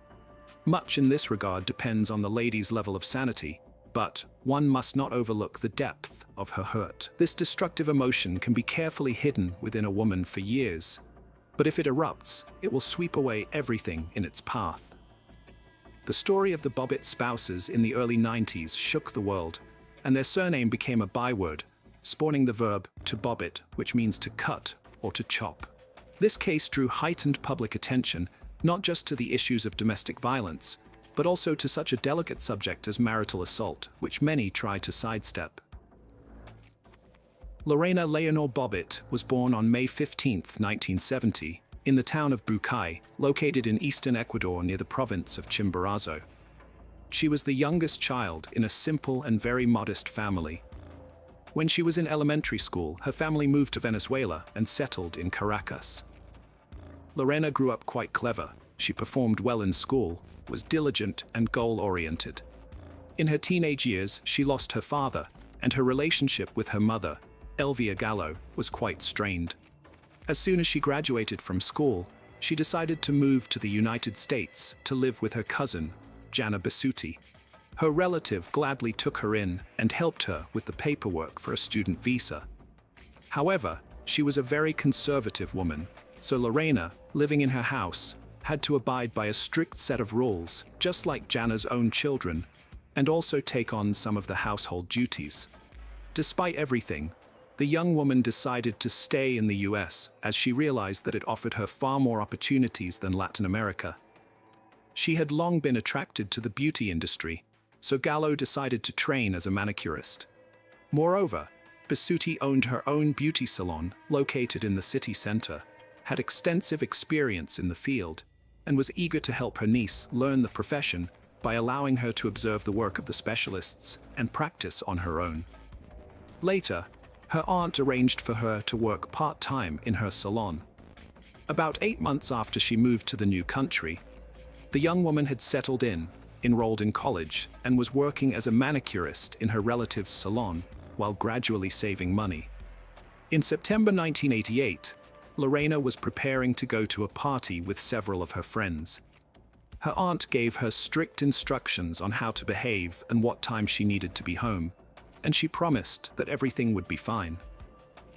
The modest young beauty was nervous as it was her first time preparing to go to a nightlife establishment late at night. She chose a relatively modest outfit, unlike her friends, applied makeup, and styled her hair fashionably. Upon arriving at the nightclub, she was struck by the carefree and festive atmosphere. Inside, the venue was filled with young people dancing, having fun, and socializing, and Lorena couldn't help but think that such a place might be where she could meet the man of her dreams. This thought proved to be prophetic. A few minutes later, she noticed a very attractive young man intently looking at her and smiling. He waved at her, and she waved back. Then the young man approached her and introduced himself. He was John Bobbitt, and he could not take his eyes off the young beauty with the quite exotic appearance. The guy was handsome, tall, and charismatic. He cracked jokes and skillfully paid compliments, so she couldn't resist his charm. They spent the evening dancing and chatting, and afterwards, the new acquaintance walked Lorena to her aunt's home. As they said goodbye, he asked for her home phone number and promised to call soon. John Wayne Bobbitt was born on March 24, 1967, in Buffalo, in the northwestern part of New York State. He was the youngest of 3 children in his family. At the age of 3, the boy lost his father, who tragically died, and his mother, unable to cope with the shock, ended up in a psychiatric clinic after a serious nervous breakdown. All 3 children were taken into the care of their religious aunt and uncle, who wanted to help their relatives in this difficult situation. The boy was still very young at the time, but the events that occurred undoubtedly left a mark on his life. The aunt and uncle raised the children with strictness in accordance with religious canons. They all attended church every Sunday and engaged in charity work, trying to help those around them. John was not an outstanding student, but overall, he did fairly well in school. As a teenager, he decided to pursue a future in military service. After undergoing the necessary training and special preparation at a military academy, the young man joined the ranks of the Marines, where he proved himself as a brave, disciplined, and determined young man. However, after a few years, the strict regime and the need to obey in the army began to weigh on him. After leaving the service with some military experience and skills, he was hired as a security guard at one of the city's popular establishments, but he later changed jobs frequently, not staying long at any. The day after they met, John, as promised, called Lorena to ask her out on a date. The young couple simply walked through the park, engaging in easy conversation about various topics, and John made it clear that he wanted to continue their relationship. Lorena was not opposed to this, but according to the rules set by her aunt, she had to introduce her boyfriend to her before they could start a serious relationship. John accepted all the conditions, and on the appointed day, he came to dinner at the home of his beloved's relative. Bobbitt was very sweet, courteous, and considerate, yet he made an effort to appear serious. He managed to make a good impression on the strict Jana, and after a serious one-on-one conversation with the young man, the woman allowed her niece to continue seeing John. 6 months after the start of their romantic relationship, the suitor proposed to Lorena, and she accepted. She was overjoyed, having always dreamed of a family, children, and a home of her own.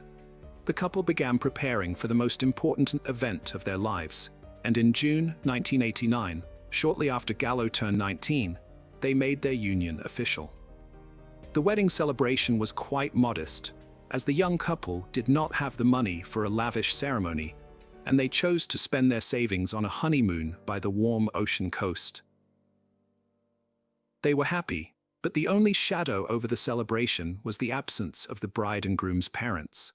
Instead, their aunts and uncles came to share the joyous moment with them. After the wedding and a delightful honeymoon, the couple moved to Virginia and settled in a quiet and cozy area of the city called Manassas. The first few months of their life together were like a real fairy tale. They enjoyed each other's company, showing mutual tenderness, care, and love. But as the new year of 1990 approached, the situation began to change for the worse. At first, Lorena tried not to pay much attention to some of her young husband's remarks and rudeness, thinking it was just a so-called adjustment period. But one day, when she served cooled soup for dinner, her husband simply threw the plate on the floor and then started yelling at his wife, insulting her and calling her a terrible homemaker. She tried to argue, pointing out that John Wang, he closely monitored where she went and who she spoke to. At home, she had to follow the rules he set, and intimacy between them occurred only when John wanted it, regardless of Lena's wishes. The poor girl couldn't share her problems with anyone as she found the situation shameful and humiliating. On June 22, 1993, John, along with his longtime military buddy, decided to go out to an entertainment venue. The men partied and drank until late at night, while Lorena was at home alone. She did not wait up for her husband and went to the bedroom around midnight, soon falling asleep. Around 3 in the morning, a drunk and aroused John returned home. He didn't waste any time and ripped the shirt off his sleeping wife. Lorena hardly understood what was happening when her husband forcefully took advantage of her. She begged him to stop and not to do this, crying, but he was completely indifferent to her pleas and tears. After it was over, John simply collapsed next to her and fell asleep. Lorena, trembling and sobbing, made her way to the kitchen. She poured herself some water and took a few sips to calm down, but then her gaze fell on a stand with large, sharp kitchen knives. Her hand reached out on its own and pulled out a carving knife. Out of her mind, she went back to the bedroom where her husband lay on his back, snoring drunkenly. She grabbed his genitalia with her left hand, squeezed hard, and sharply cut through with the knife, severing a large part of it. John jumped up, screaming in agony, while Lorena simply walked out of the room, went to the garage, and got into her car, speeding away through the deserted nighttime streets of the city. She only came to her senses at an intersection when she saw a red light at the traffic signal.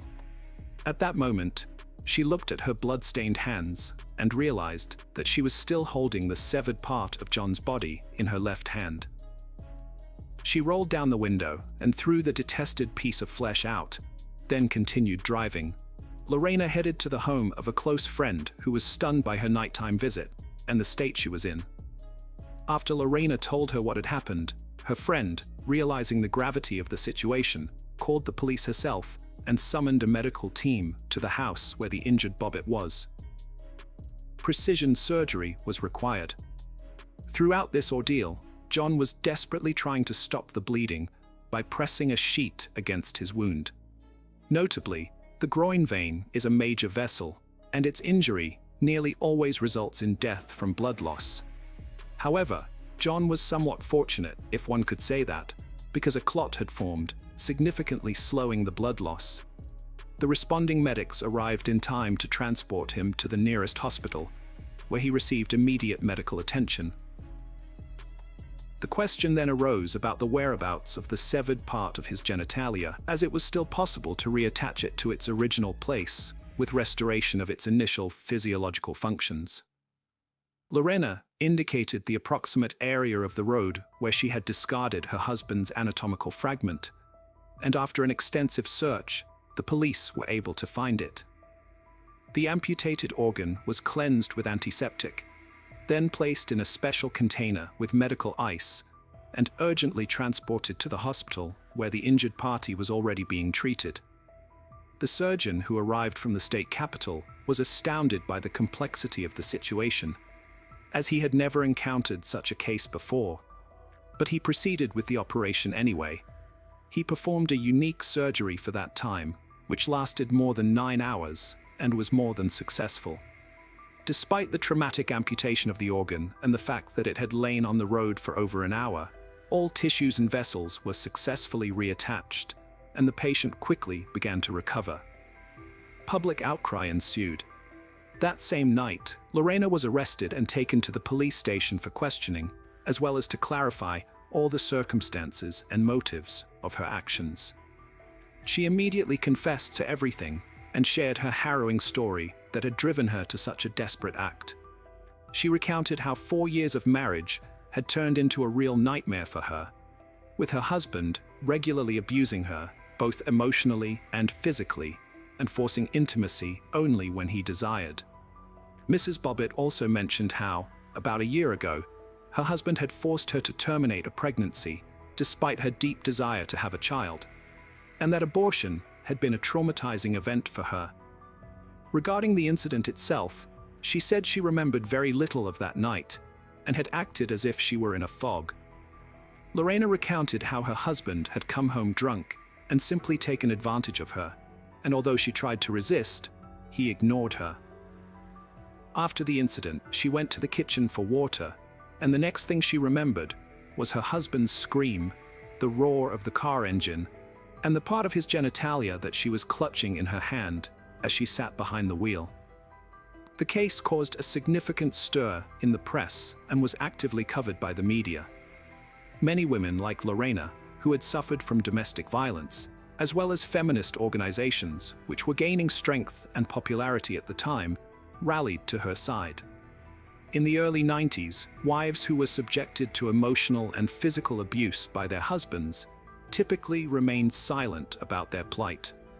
Society was still inclined to blame the victims themselves, suggesting that they provoked conflicts or behaved improperly. It was assumed that a wife should be submissive and obey her husband in everything, and if the husband was dissatisfied and resorted to violence, it was considered the wife's fault. It was her fault. Intimacy in marriage was considered a duty of the wife, not open to discussion. On the other hand, almost all men sided with John. Many feared that Lorena's act might prove contagious, prompting other women suffering from physical and intimate violence in marriage to also take up knives. According to official statistics, there were several million such women in the country at that time. Trials and sentences of the spouses, two parallel court cases began almost simultaneously. Lorena officially charged her husband only with taking advantage of her on that fateful night, although in court she detailed the years of regular abuse and beatings, emotional violence and humiliations she endured, as well as the abortion she was forced to undergo against her will under her husband's coercion. John's testimony was confused. He denied all allegations against him, but much of what Lorena said was corroborated by facts. For instance, it was confirmed that he did not have steady employment or a stable source of income, yet he loved spending time in entertainment venues, often forcibly or deceitfully taking money from his wife to do so. Additionally, Lorena's friends confirmed that they had repeatedly seen bruises and scrapes on her body, and she had been in a depressed state for a long time, though she tried not to complain. The court concluded that the husband had indeed abused his wife both emotionally and physically throughout their marriage, driving her to desperation. However, regarding the charge of intimate violence that occurred on the night of June 23, 1993, there was not enough evidence, and thus John was acquitted. He presented several versions of what happened that evening, and the jury, composed of 9 women and 3 men, found him not guilty. In the fall of that year, Lorena's trial began in September 1993. She was charged with inflicting severe bodily harm on her spouse. Her lawyers argued that she acted while suffering from PTSD, post-traumatic stress disorder, caused by the ongoing emotional and physical abuse from her husband. A psychiatric evaluation was ordered, which confirmed that she acted in a state of distress, unaware of her actions, and therefore could not be held responsible for what she had done. In early January of the following year, after nearly 8 hours of deliberation, the jury decided that Lorena could not be held criminally responsible for her actions, as she was in a state of insanity at the time of the offense. However, she was required to undergo a 6-week treatment program at a specialized clinic, after which she was able to return to her previous life. The spouses officially divorced only in 1995, after which Lorena reverted to her maiden name. What became of John later? John remained indignant for a long time that his wife faced no punishment for her actions. He decided to fully capitalize on his sudden notoriety, aiming to extract as much money as possible from such scandalous fame. John founded his own music band called Severed Parts, but the group was short-lived as it failed to garner any public interest. When offered a substantial fee to star in adult films in the late 90s, he did not hesitate to accept. Thus, he appeared in explicit films titled Frankenpenis, a play on Frankenstein, and John Wayne Bobbitt Uncut. John acted in several more films of a similar genre, but interest in him and his reattached organ quickly waned. For a long time, John was eager to appear on various talk shows and gave interviews extensively, but over the years, such offers became less frequent, and the story gradually faded from memory. John then found work as a bartender in an entertainment venue in Las Vegas, and by his 50s, he was struggling to make ends meet by taking jobs as a mover, driver, and pizza delivery man. In 1999, he received a suspended sentence for theft. Regarding his personal life, during the high-profile court case that the entire country followed, journalists discovered that Bobbitt had an illegitimate son named Andrew, born in 1992 to one of his lovers, Beatrice Williams. In 1994, John was brought to trial for assaulting his new girlfriend, Christina Elliott, who worked as a dancer in a nightclub. He spent 15 days in jail for this and received probation. In the early 2000s, John was arrested 3 times for assaulting his then-wife, Joanna Farrell. This time, he was imprisoned for a year for violating his probation. They officially divorced in 2004. What happened to Lorena? Unlike her former husband, Lorena did not take pride in her scandalous notoriety and tried to stay out of the limelight. In 1996, she decided to return to her native Ecuador, where her mother, Elia, was living at the time. However, just 6 months later, Lorena made the news again when her mother accused her of assault. The conflict was resolved without going to court, and the women continued to live together. A year later, Lorena returned to the USA, where she opened her own small beauty salon in Washington. In 2007, she founded a foundation called Lena's Red Wagon, which focused on helping women who had suffered from domestic violence.